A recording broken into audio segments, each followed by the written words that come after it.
பிதாவின் பரிசுத்த ஆவியின் நாமத்தினாலே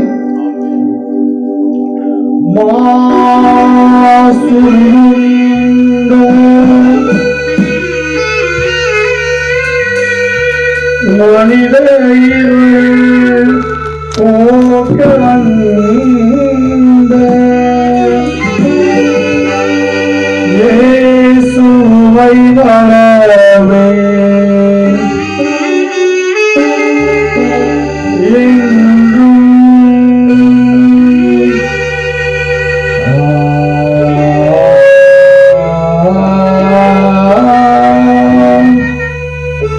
கன்னி வழி வளர்ந்த கற்பகமே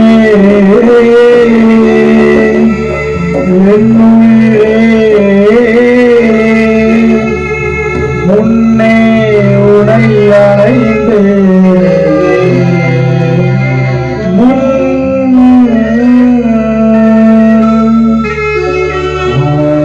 அறிந்தவர்க்கும் அன்பான தெய்வமே தோழி எனக்குடியாவானி தொடர்ந்து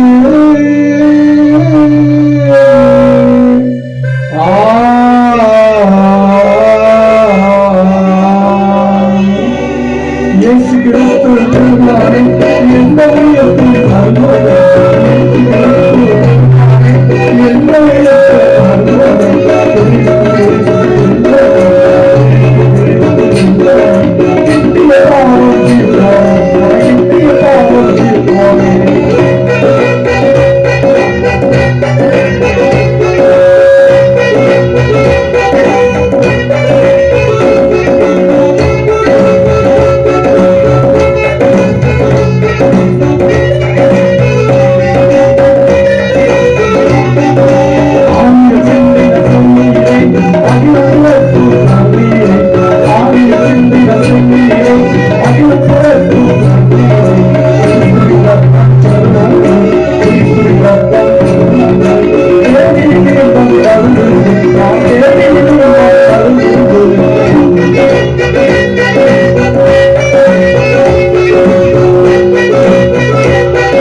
அல்வாம் ஒரேதான்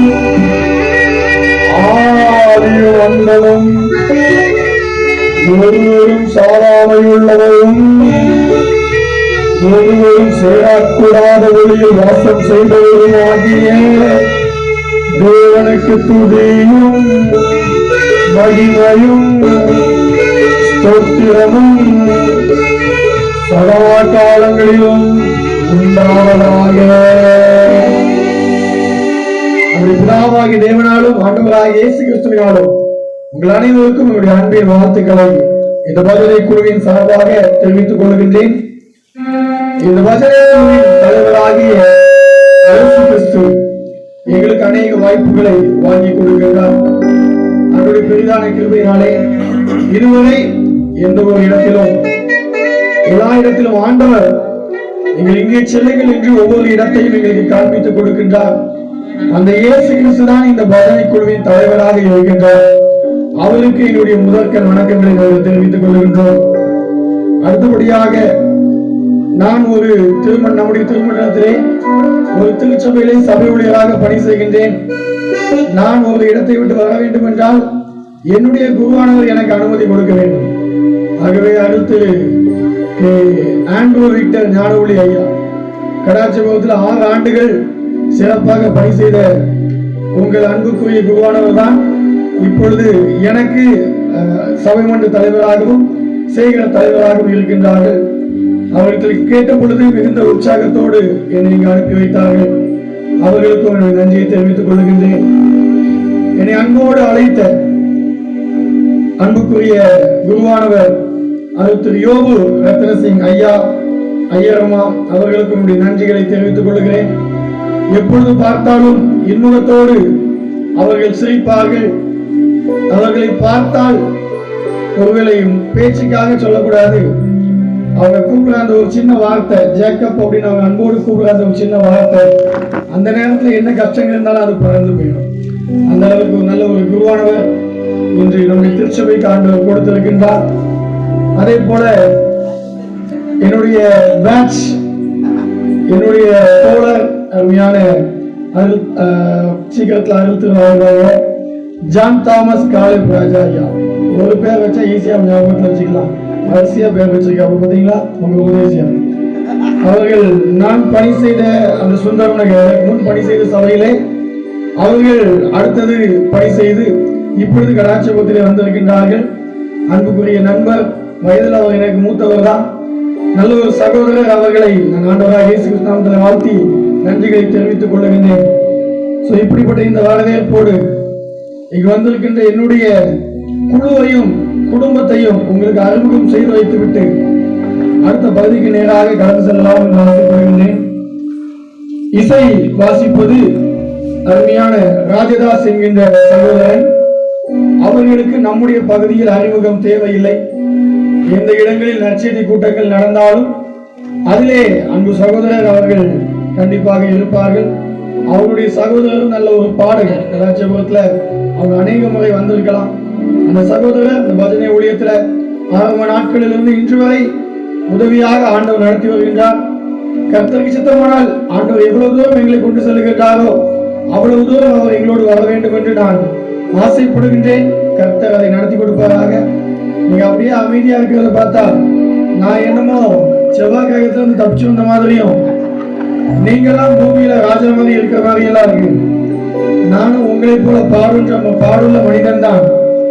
அது எல்லாத்தையும் தாண்டி பக்கத்துல இருக்கிற கிறிஸ்டியானத்துல இருந்தா நான் என்ன செய்திருக்கேன் வந்திருக்கேன். எனக்கு சொந்த ஊர் எந்த ஊரு கிறிஸ்டியானோ.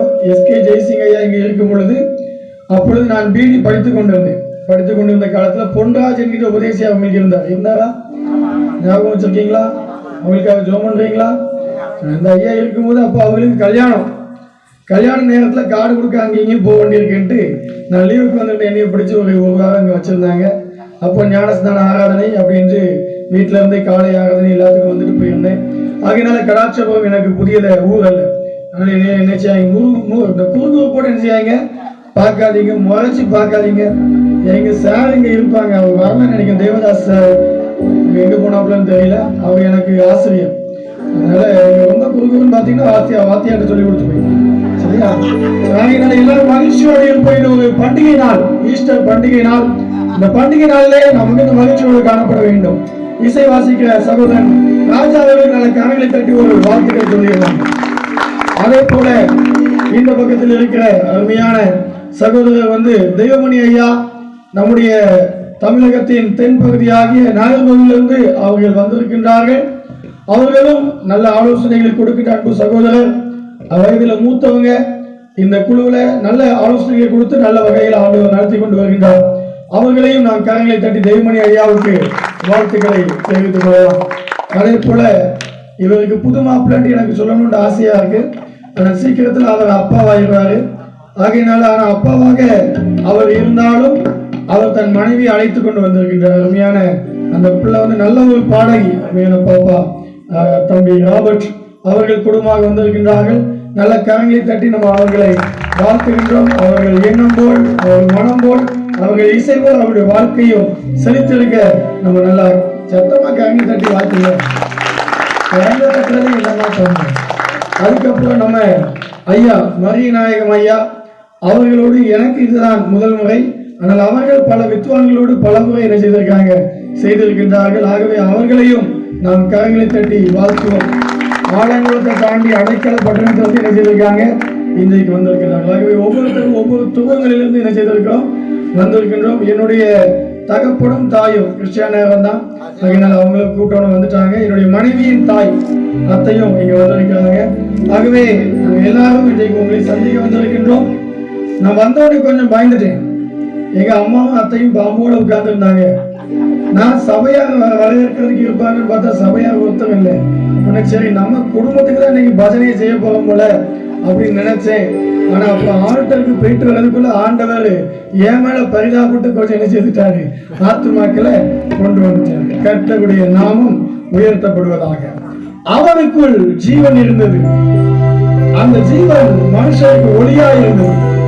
உலகத்திலே எந்த மனுஷனையும் பிரகாசிப்பிக்கிற ஒளியே அந்த மெய்யான ஒளி, பிரகாசிப்பிக்கிற அந்த ஒளி இந்த பஜனை வாயிலாக நம்மையும் பிரகாசிப்பிக்க அவருடைய அருள் பிரசன்னத்தை வரவேற்று இந்த பஜனை பிரசங்கத்தை தூங்குவோமா?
ஒரு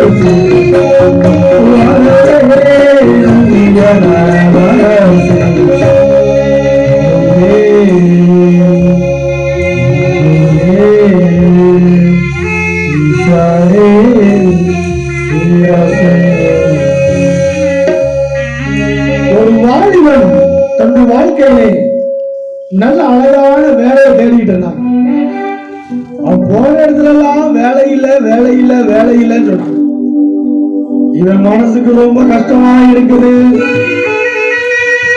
கம்பெனிக்கு போனாலும் வேலை இல்லைங்காங்க, தீப்பெட்டி தொழிற்சாலைக்கு போனாலும் வேலை இல்லைங்காங்க, சரி பணமுறை ஏறி பயணி எடுக்கணும்னு போனாலும் வேலை இல்லைங்காங்க, எங்க போனாலும் வேலை இல்ல. கடைசி ஒரு முடிவு எடுக்கிறாங்க, இந்த உலகத்தில் நம்ம வாழ்ந்தே வேஸ்ட், எப்படியாவது நம்ம ஒரு நல்ல பாதையை கண்டுபிடிச்சு உருப்படணும்னு நினைக்கல, தற்கொலை பண்ணி செத்தணும்னு நினைக்கிறோம்.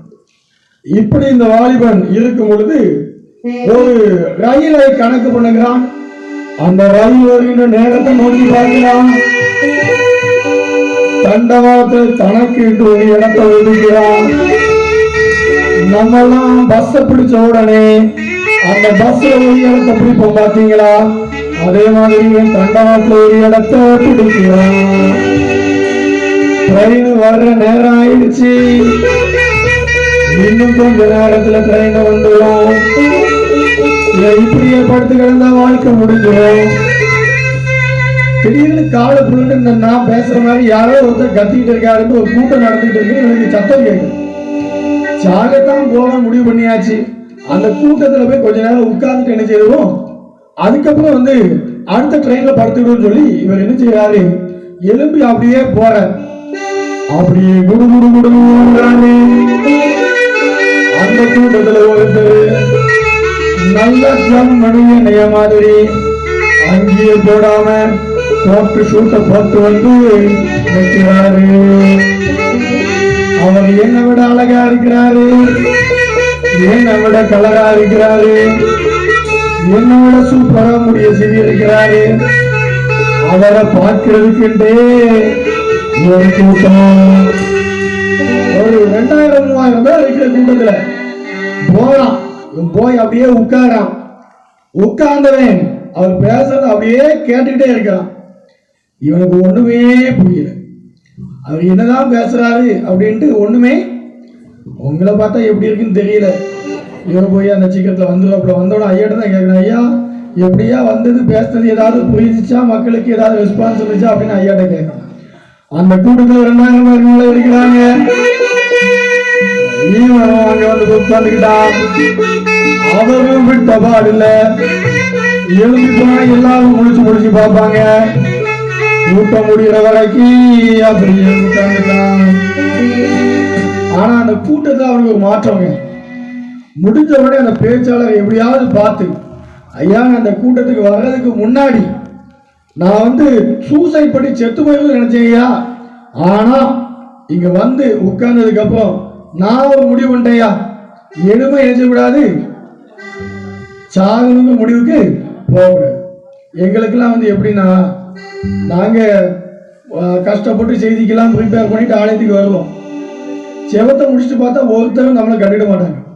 சில பேர் காணிக்க போட்டு முடிச்சோன்னு ஓடி போயிடுவாங்க, சில பேர்னா கண்ணை எடுத்து முடிச்சோன்னு ஓடி போயிடுவாங்க, சில பேர் ஆசீர்வாதம் சொல்லிட்டு ஐயவாழ்க்கான்னு நம்மோட ஓடி போயிடுவாங்க, சில பேர் ஆசீர்வாதம் முடிச்சுட்டு கண்ணை திறந்து பார்க்கும்போது இருக்க மாட்டாங்க.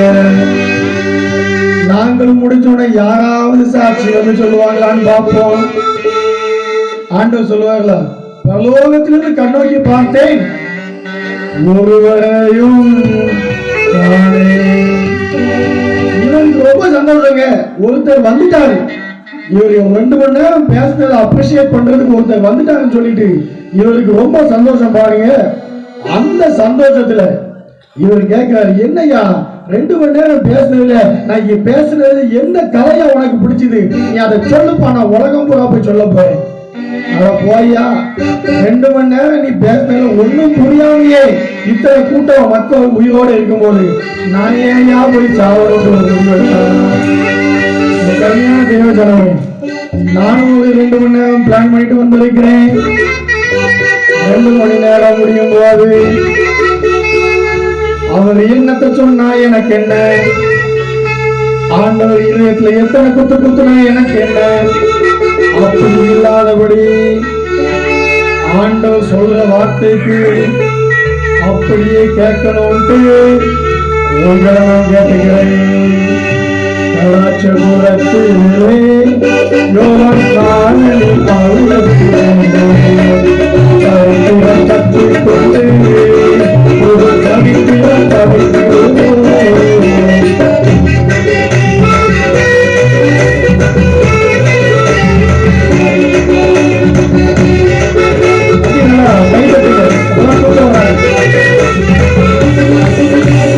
செய்தி கேட்பதில் கஷ்டங்களும் செய்தி கேட்பதில்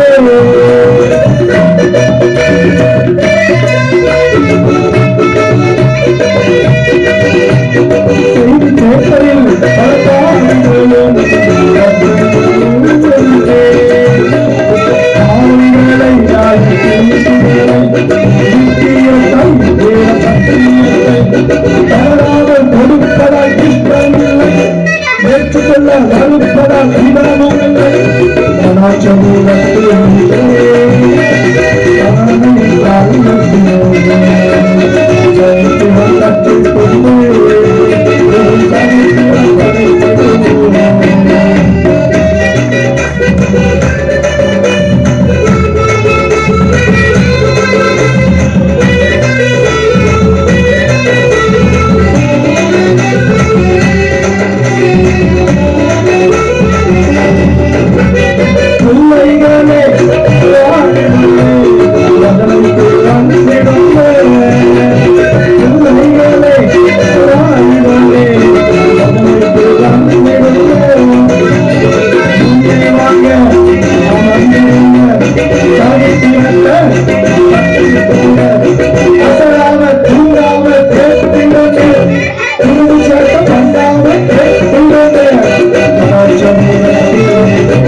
ஆதியிலே தேவன் வானத்தையும் பூமியையும் படைத்தார்.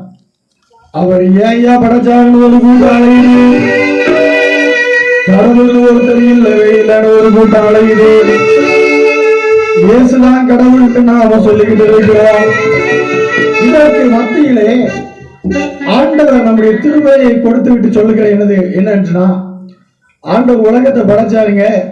படைத்ததற்கு பின்னாக ஒவ்வொரு மனிதனுக்கும் ஒவ்வொரு நோக்கத்தை என்ன செய்திருக்காரு, வைத்திருக்கிறார். என்னை பொறுத்த வரைக்கும் என்னுடைய நம்பிக்கை என்னன்னா, இந்த கடாட்சபுரத்துல இந்த நாள் கூட்டத்தை யோக ஐயா ஒழுங்கு பண்ணல, அவங்க வீட்டுல போய் சொல்லி கொடுக்குறாங்க. உங்க அசன கமிட்டியா ஒழுங்கு பண்ணல, பரலோகத்துல இருக்கிற தேவன் தான் ஒழுங்கு பண்ணிருக்கிறாரு. அதே மாதிரி நாங்க சில நேரம் இந்த ஜபத்துக்கெல்லாம் போனோம்னு பாத்தீங்கன்னா, முந்தியெல்லாம் அந்த உபதேசியாக எல்லாம் சொல்லுவாங்க, கம்போடு வர வேண்டுமா இல்லைன்னா பெரம்போடு வர வேண்டுமா அப்படின்னு சொல்லி சொன்னாலே உபதேசியாக பார்த்தாலே ஒரு பயம் இருக்கும். இப்ப நாங்க தான் நிறைய பேத்துக்கு நினைச்ச வேண்டியிருக்கு, பயப்பட வேண்டியிருக்கு, அப்படிதானே? அப்படி இருக்கும்போது ஐயவாள்கள் அப்படிலாம் வந்தாங்கன்னா அப்படியே வீட்டுக்குள்ள எல்லாரும் ஓடுவாங்க, ஒளிவாங்க. இன்னைக்கு நாங்க நினைச்ச வேண்டியிருக்கு, ஓடி ஒளி வேண்டியிருக்கு. சரி, அது ஒரு பக்கம் இருக்கட்டு. ஆராதனைக்கு வரும்போது சில இடங்கள்ல பாத்தீங்கன்னா 5 பேர் 10 பேர் ஒற்றைப்படை எண்களில் நம்முடைய திருச்சபை வளர்ந்து என்ன செய்கிறது, பெருகுகிறது. அப்படி பெருகிட்டு இருக்கும்போது ஆண்டவர்கிட்ட நம்ம கேட்போம், என்ன ஆண்டவர், சில நேரங்களில் ஒரே ஒரு ஆத்மா இருக்கும்.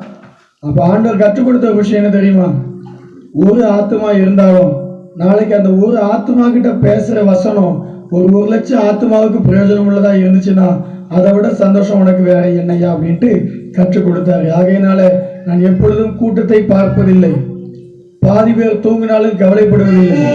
மீதி பேர் குரட்டைப்பட்டாலும் கவலைப்படுவதில்லை. ஏனென்றால் ஆண்டவர் எனக்கு சொல்லியிருக்காரு, என்னது? ஒரு ஆத்மா. அந்த ஆத்மா இந்த கூட்டத்தில் இருக்கா, இந்த கூட்டத்தில் இருக்கா, இந்த கூட்டத்தில் இருக்கா, இந்த கூட்டத்தில் இருக்கா, இல்லைன்னா வீட்டுக்குள்ள இருந்தே கேட்டுக்கிட்டு இருக்கா. நம்ம சபைகளில் நம்ம ஏரியாவில் என்ன பிரச்சனைன்னா, மைக்கில் பேசுறது வீடுகளில் கேட்கும். நம்ம அப்படி கேட்காத மாதிரி ஏதாவது என்ன செய்யணும், சிஸ்டம் ரெடி பண்ணணும். என்ன பக்கத்தில் வீடு இருந்துச்சுன்னா முன்னாடி எல்லாம் செருப்பு போடாம ஆலயத்துக்கு வரணும்னு ஆசைப்பட்டாங்க. இப்போ அப்படி கிடையாது.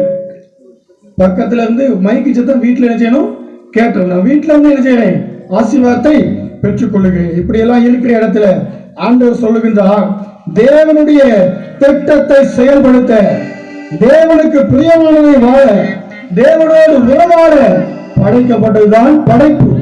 ஆண்டவர் இந்த உலகத்திலே வானத்தையும் பூமியையும் படைத்தார். சூரியன் ஆண்டவர் சொன்னதை கேட்கிறது, சந்திரன் ஆண்டவர் சொன்னதை கேட்கிறது. கேட்காத ஒரே ஒரு ஜந்து யாரு? மனுஷர்கள். ஜந்து கோவப்படாங்க. ஒரு வீட்டுல ஞானஸ்தானம் எழுதி கொடுத்தாங்க. சரி, அந்த வீட்டுல அந்த பையனுக்கு ஞானஸ்தானத்துல என்ன பேர் வைக்கலான்ட்டு, சரி என்ன பேர் எழுதி கொடுப்பாங்கன்னு கேட்கலான்ட்டு போனா வீட்டு வாசல போய் நிக்க, ஏன் சரியனாங்க. எனக்கு ஒரே ஷாக் ஆயிடுச்சு, என்னடா இது அப்படின்னு பார்த்தா அவங்க பையனை சொல்லியிருக்காப்பு. சரின்னு அடுத்த நாள் ஒரு வேலையா அங்க அந்த பக்கத்தான் போனோமா, அங்க போனா என் நாயங்காங்க. எனக்கு ஒரே கன்ஃபியூஷன், இப்போ சனியன்கிற பேரை எழுதவா நாயின் பேரை எழுதவா? சரின்னு சொல்லிட்டு போன்ல அவங்க பையன் பேசுறாங்க, ஏன் எருவு மாடுங்க. இப்ப எனக்கு கன்ஃபியூஷன் என்ன செய்துச்சு, கூடி போச்சு. ஆகையினால நம்ம எப்படி இருக்க கூடாது, எருவு மாடா இருக்க கூடாது, நாயா இருக்கக்கூடாது, என்னதான் இருக்கக்கூடாது, சனியனா இருக்கக்கூடாது.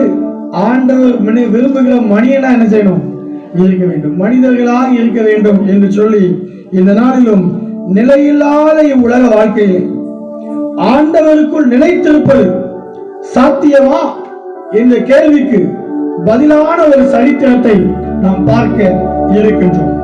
கானான் எனும் அந்த அழகிய தேசம். கானான் என்றாலே நம்ம கண்ணுக்குள்ள வர்றது பாலும் தேனும், பாலும் தேனும் ஓடுவதாக சொல்லப்படுகின்ற அந்த கானான் தேசத்திலே ஒருவர் வாழ்ந்து வந்தார். அவருடைய வாழ்க்கையில் ஒன்று நடந்தது. அதை இந்த நாளில் நாம் பார்க்க இருக்கின்றோம்.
திரளான ஜாதிகளுக்கு தகப்பன் என்று பெயர். ஈசாக்கு என்றால் நகைப்பு என்று அர்த்தம். யாக்கோபு என்றால் எத்தன் என்று பெயர். என் பேர் யாக்கோபு, ஜாக்கப் ராஜ்குமார். அதுக்குன்னு போகும்போது யாரும் எத்தனை நினைச்சுக்கிறாங்க, எங்க அப்பா அம்மாவெல்லாம் கூப்பிட்டு எனக்கு அருமையான தேவனமே. இதை யாக்கோபு எத்தன் என்கின்ற பெயருக்கு ஏற்றபடியே அவன் ஏமாற்றுகிறவனாக காணப்பட்டான், பல வேளைகளில் ஏமாற்றப்பட்டான். இந்த ஏமாற்றத்திலே அவனுடைய வாழ்க்கையில் பாதி நாட்கள் கழிந்தது. இன்னைக்கு ஒன்று இந்த ஏமாற்றத்தை நோக்கி பார்த்து கொண்டு வந்திருக்கலாம். ஆண்டவர் சொல்லுகின்றார், யாக்கோபு என்ற பெயரை இஸ்ரவேல் என்று மாற்றினேனே. உன்னுடைய வாழ்க்கையை மாற்றுவது எனக்கு லேசான காரியம். இன்னைக்கு இந்த வாழ்க்கையில ஒரு மாற்றத்தை தேடி மக்கள் ஓடிக்கிட்டே இருக்கிறாங்க. இப்படிதான் ஒருத்தர் என்ன பண்ணாரு, அவர் வாழ்க்கையில மெடிக்கல் செக்அப் பண்ணணும்னு ஒரு ஆசை இருந்தால் திடீர்னு கையை தூக்க முடியலங்கிறார், திடீர்னு இந்த காலை நீட்ட முடியலங்கிறார். இப்படியே இருந்தாப்புல அவர் மனைவி கிட்ட போராடி ஒரு 2500 ரூபாயை வாங்கிக்கிட்டு, ஏமா நான் மெடிக்கல் செக்அப் போயிட்டு வந்தா எனக்குள்ள ஒரு மாற்றம் இருக்கும்னு நினைக்கிறேன் அப்படின்னு சொல்லிட்டு இவரும் நம்ம மனைவி கிட்ட திட்டு வாங்க கூடாதுன்னு ரொம்ப அந்த மனைவிய கொஞ்சி பேசி 2500 ரூபாயை வாங்கி இவர் கொண்டு போறார். இந்த மனுஷன் மெடிக்கல் கேம்புக்கு போயிருக்கிறாரு, சுகரை செக் பண்றாங்க, அவருக்கு பிரஷர் செக் பண்றாங்க, அவர் கேட்கிற ஒவ்வொன்னையும் செக் பண்றாங்க. உங்களுக்குலாம் தெரியாத மெடிக்கல் செக்கப்பே கிடையாது. இவன் 2500 ரூபாயை பிடிக்கிட்டா இந்த மனுஷன் வீட்டுக்கு வாராரு, சந்தோஷமா வாராரு, முகத்துல சிரிப்போட வாராரு. வீட்டம்மா கேட்கிறாங்க, என்னையா ரொம்ப ரொம்ப பிரகாசமா இருக்கு அப்படின்னு சொல்லிட்டு இவர் சொல்றாரு, நான் 2500 ரூபாயை கொண்டு போனேன்ல, மெடிக்கல் செக்கப்ல எல்லாத்தையும் பார்த்தேன்ல, டாக்டர் சொல்லிட்டாங்க எனக்கு ஒன்னும் இல்ல. இந்த அம்மா சொன்னாங்களா, நான் தான் 25 வருஷமா சொல்லிட்டு இருக்கேன் எனக்கு ஒன்னும் இல்லைன்னு. காலங்கள் மாறுகிறது, பெண்களோ மாறவில்லை. நான் சத்திலே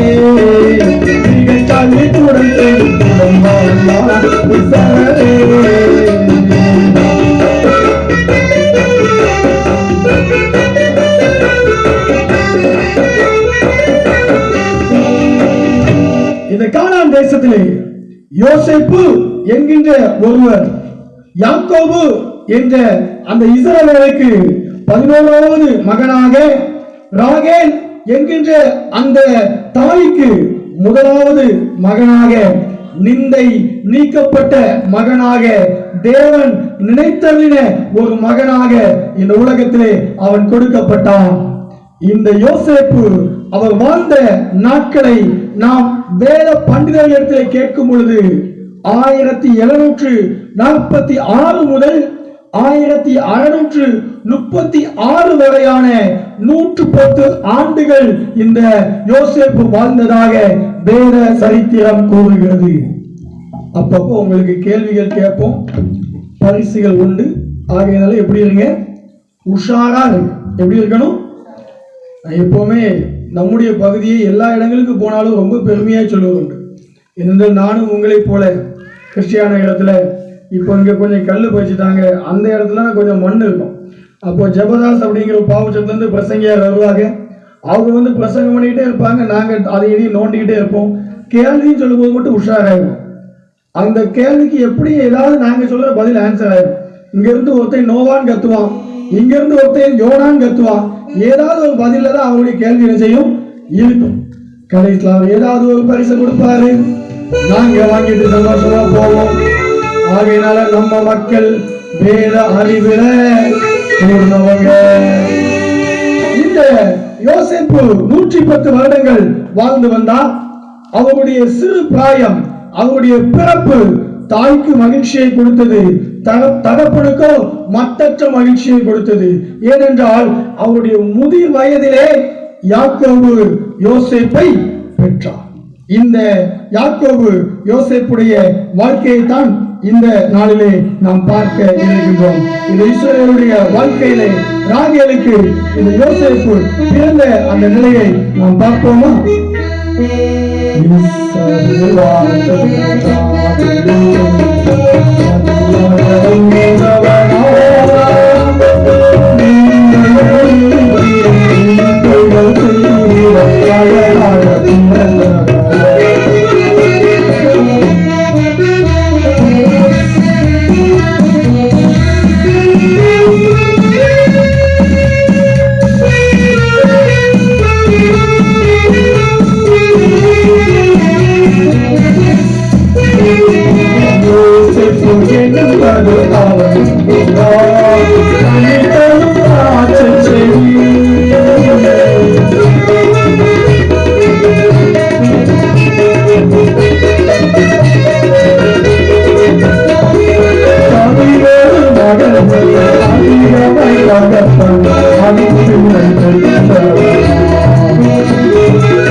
அதிகமாய் தகப்பன்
வாழ்க்கையை தகப்பனிடம் சொன்னவன். இந்த யோசேப்பை குறித்து 10 குறிப்புகளை நாம் பார்க்க இருக்கின்றோம். உங்ககிட்ட நோட்டு வச்சிருந்தா நீங்க எழுதி வச்சுக்கோங்க.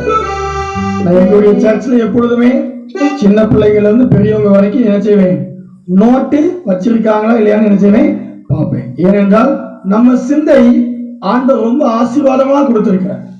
நம்ம வந்து விஞ்ஞானிகளுக்கெல்லாம் மேலானவர்கள். ஏன் தெரியுமா? நாம இருக்கிறது தான் இங்க.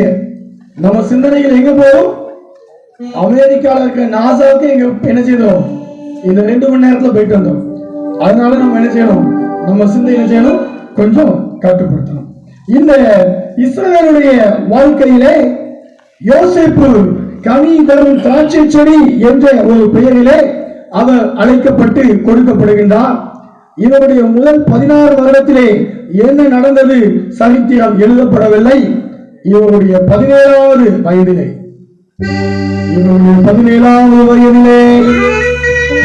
இந்த யோசேப்பு தன் தகப்பனுக்கு பிரியமானவன், தன் தகப்பனால் நேசிக்கப்பட்டவன்.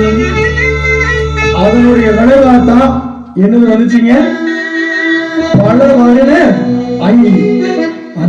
அந்த அங்கில கருப்பு கலர் இருக்குது, சிவப்பு கலர் இருக்குது, பச்சை கலர் இருக்குது, எல்லோ கலர் இருக்குது. எல்லா கலரையும் சேர்த்தாப்புல பல வர்ண அங்கிய போடுறாரு.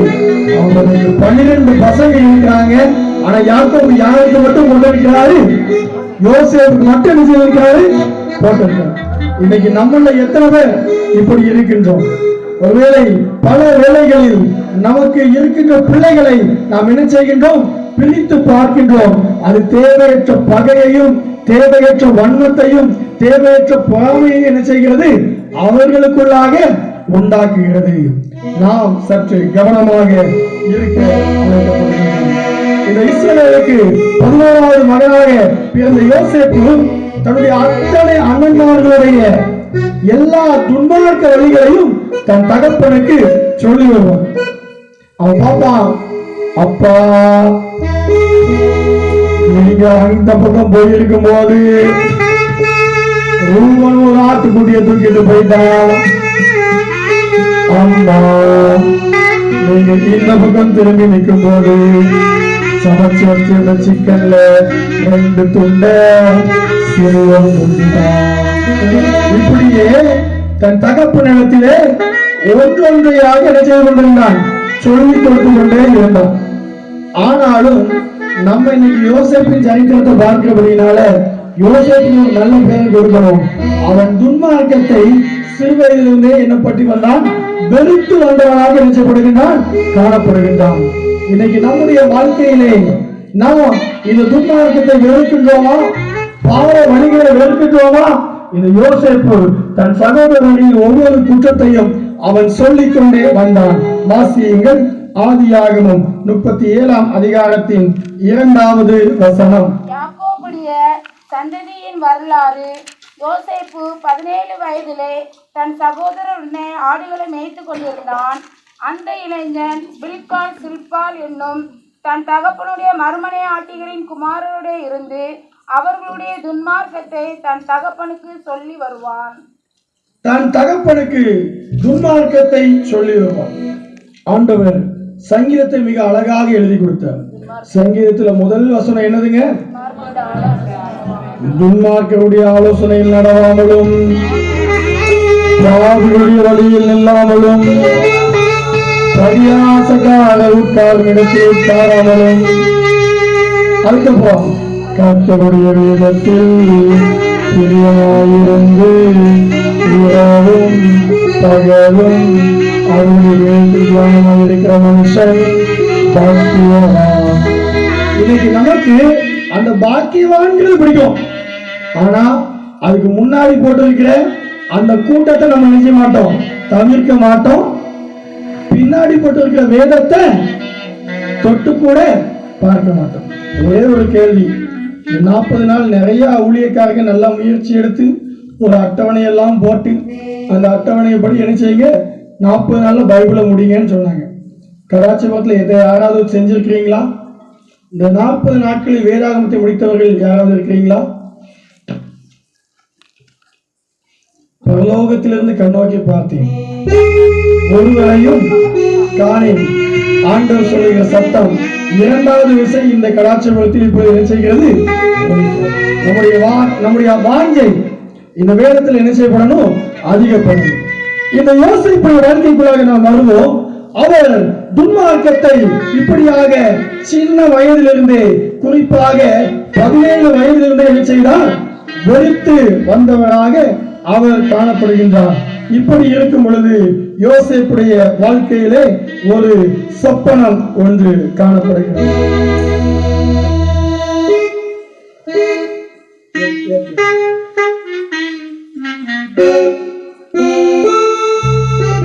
வயலிலே ஆலியாலை நான் தட்டி கொண்டிருக்க அநேரத்திலே எந்த அலை தட்டினோடு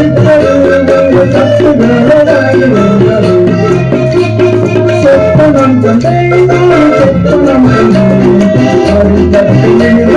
சொப்பனம்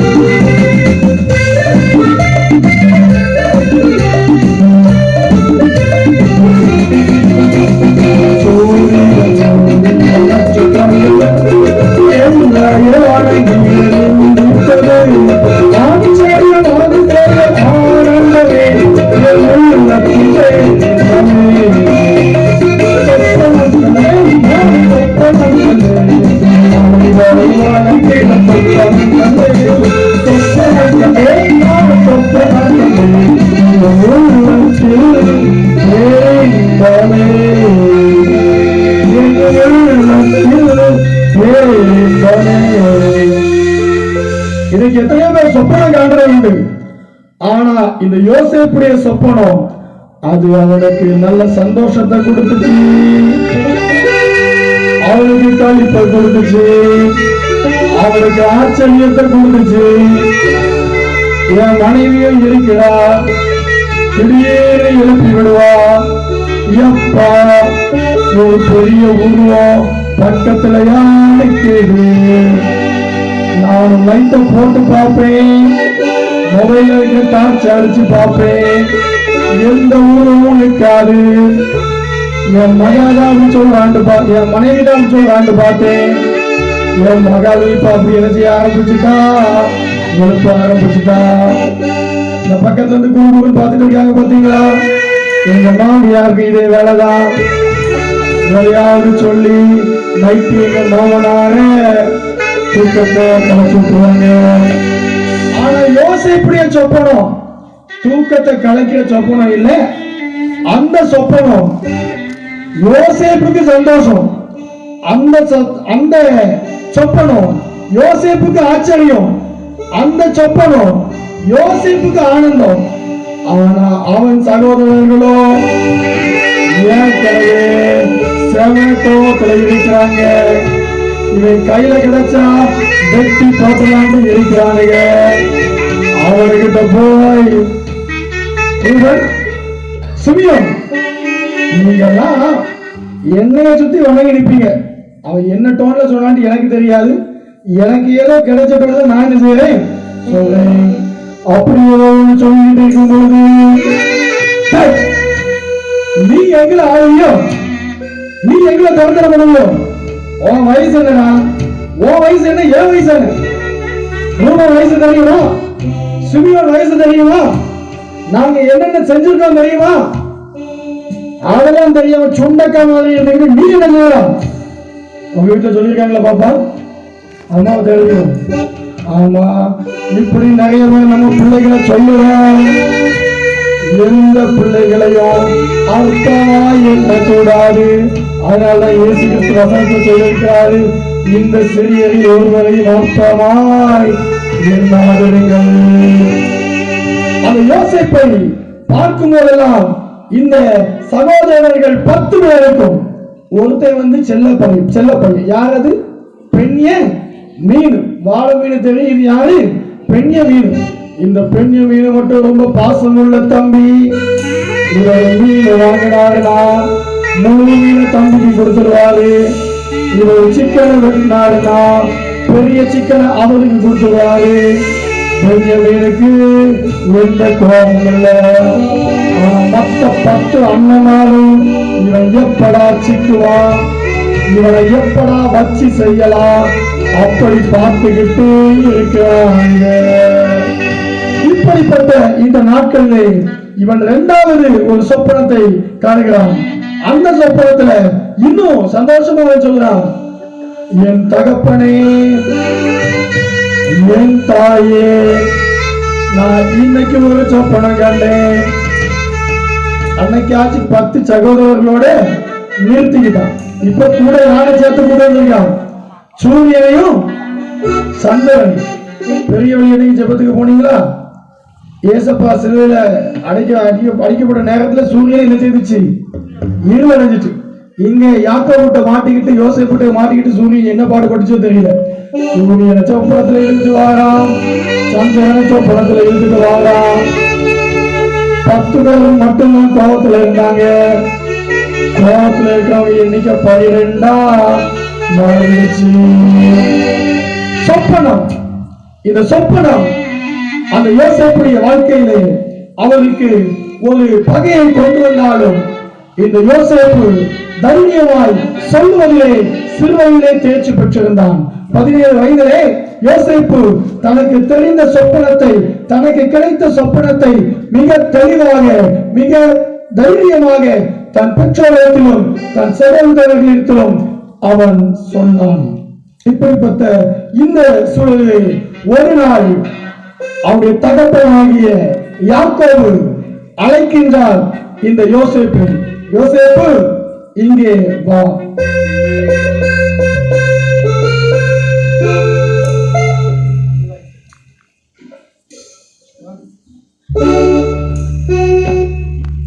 சீகேம் படுகளிலே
சீகேம் அப்படிங்கிற பகுதியில இந்த சகோதரர்கள் 10 பேரும் அவர்கள் ஆடுகள் மேய்க்க சென்றிருக்கிறார்கள். செல்வ புதல்வனாகிய இந்த யோசேப்பு தகப்பனோடு அவன் இருந்து கொண்டிருக்கின்றான். இப்பொழுது இந்த யோசேப்பை தன்னுடைய தகப்பன் அன்போடு அழைத்து அவர் சொல்கின்றார், என் மகன் யோசேப்பே, அந்த சீகேம் பகுதிக்கு கொஞ்சம் போயிட்டு வா. உன் அண்ணமா நல்ல சந்தோஷமா ஆடுகள் மேய்ச்சிக்கிட்டு இருப்பாங்க. அவங்க எப்படி இருக்கிறாங்க, அவங்க என்ன பண்றாங்க, கொஞ்சம் பார்த்துட்டு வா. அந்த தகப்பன் சொன்ன பேச்சுக்கு இந்த யோசேப்பு கீழ்ப்படுகிற மகனாக அவன் காணப்பட்டான். இன்றைக்கு நம்முடைய பிள்ளைகளை எத்தனை பேர் கீழ்ப்படுகிற பேர் வாங்கி இருக்கிறோம்? தம்பி பால் வாங்கிட்டு வா, பால் 10 ரூபா, கமிஷன் 5 ரூபா.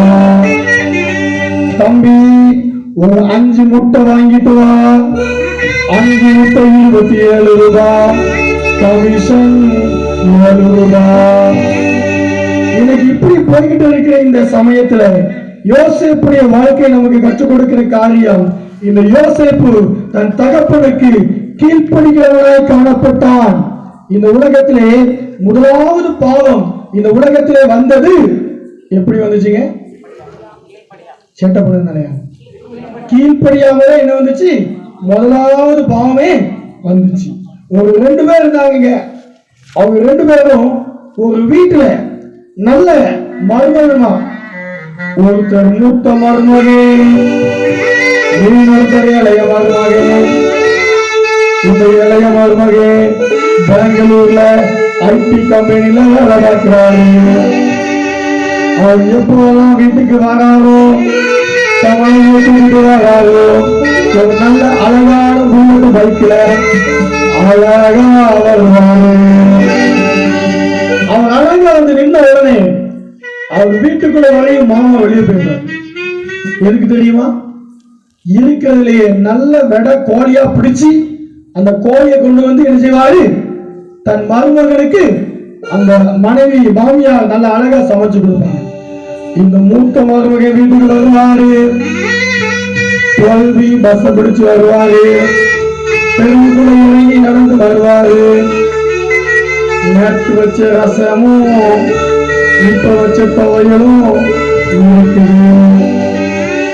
எப்படிதான் யாருக்குதான் கோபம் வராம இருக்கும்? இவர் பார்க்கிறாரு, தான் ஃப்ரெண்டு கிட்ட ஒரு ஐடியா கேட்கிறாரு. அப்ப அவங்க ஃப்ரெண்டு சொல்றாங்க, ஏப்பா அந்த சகலவாடி, உன் இளைய சகலவாடி எப்படி வாழாருன்னு கேட்க உன்னை இவன் சொல்லுறான், அவரையே புல்லட்ட வச்சிருக்காரு, எனக்கு ஸ்கூட்டி கூட ஓட்ட தெரியாது. உன்னை இவன் சொல்றான், அங்கேயும் இங்கேயும் லோவை போட்டு முதல்ல ஒரு புல்லட் வாங்கணும். நீயும் அதே தோரணையில போய் நீ என்ன செய்யலாம்?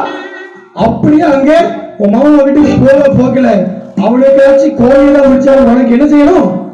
ஆடை பிடிக்கணும். அந்த நண்பன் நல்ல உற்சாகப்படுத்தி புல்லட்டை வாங்கி அந்த புல்லட்டை ஓட்டி பார்த்து அழகாக அவனுக்கு நல்ல பிராக்டிஸ் கொடுத்து அவனை அனுப்பி விடுறாரு. இந்த மனுஷன் அவரு கிளம்புறாரு. 2 கிலோ தாண்டிதான் யாரு? மாமனார் வீடு. இவரு புல்லட் பைக்க எடுக்கிறாரு. இங்கு 4 நேரம் ஓட்டுறாரு, தெருவை சுத்தி 10 நேரம் ஓட்டுறாரு. அந்த புல்லட்ல அப்படியே அந்த அம்மாவை ஏற்றிட்டு அப்படியே அழகா போறாரு பாருங்க. அவர் முதல் தெருவை தாண்டிட்டாரு, 2வது தெருவை தாண்டிட்டாரு.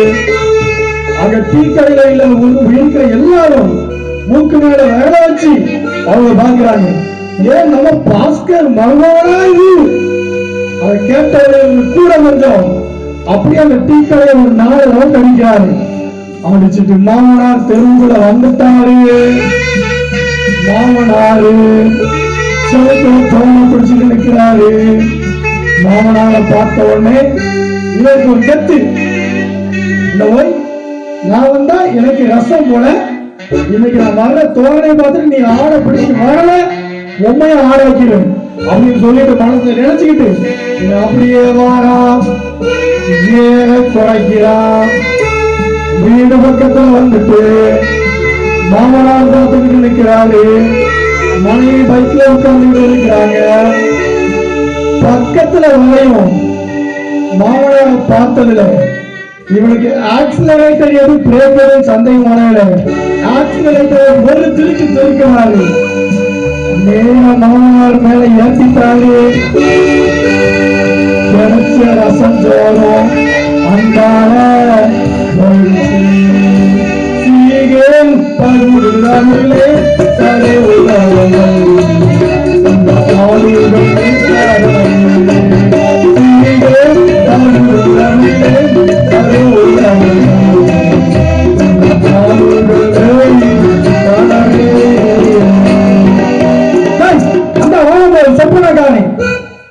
என்னதான் சொன்னா ஒருவன் நீ கொஞ்சம் சேட்டை சொல்லுங்களே உன்னை மாட்டி விட்டான் பாத்தியா கூட இருந்து எல்லாத்தையும் திரிக்கிறான்.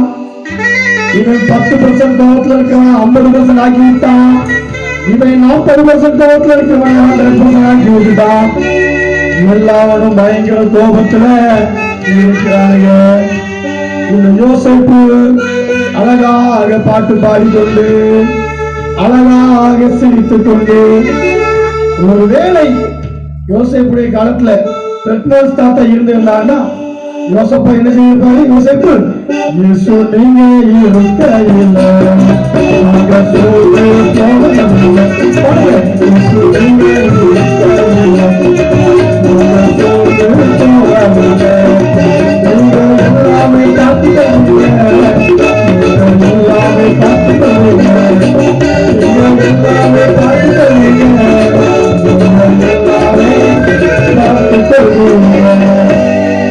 நான் பார்த்துட்டு தானப்பா இருக்கிறேன். இன்னும் கொஞ்ச நேரத்துல உன்னைய பார்க்க போறானுங்க. அந்த பாருங்க இந்த யோசேப்பு பக்கத்துல அழகா ஜாலியா நெருங்கிக்கிட்டு இருக்கிறான். அவனுக்கு அப்படியே வெளியே வரும்போது ரொம்ப சந்தோஷம். நம்ம பசங்க எல்லாம் இந்த 12th அல்லது 10th எக்ஸாம் முடிக்கும் இந்த பிள்ளைங்களை பார்த்துக்கங்க. அவங்களுக்கு அவ்வளவு ஒரு சந்தோஷம். கையில இருக்கிற புத்தகத்தை கிழிச்சு போட்டுருவானுங்க.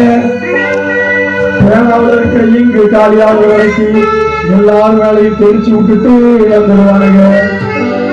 அந்த நேரத்தில் அவனுக்கு பிடிக்காத வாத்தியா கண்ணில் மாட்டினான செத்த அவரு ஒயிட் ஷர்ட் போட்டுட்டாங்கன்னா வீட்டுக்கு போகும்போது புது சட்டை ஆகும். நீங்க பண்ணிருக்கீங்கன்னு நினைக்கிறேன்.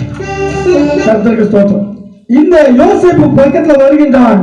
அங்கே இருப்பதோ யோசேப்புக்கு எதிர்ப்பான கூட்டம்.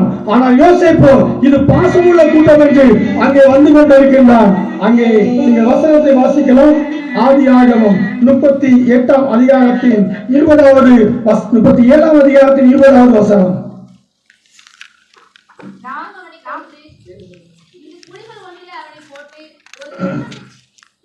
வாசிங்க. துஷ்ட மிருகம் பட்சித்தது என்று சொல்லுவோம். வாருங்கள், அவருடைய சொப்பனங்கள் எப்படி முடியும் பார்ப்போம் வாங்க அப்படின்னு சொல்லிட்டு என்ன செய்யறாரு? முன்னாடி அவர் சென்று கொண்டிருக்கின்றார்.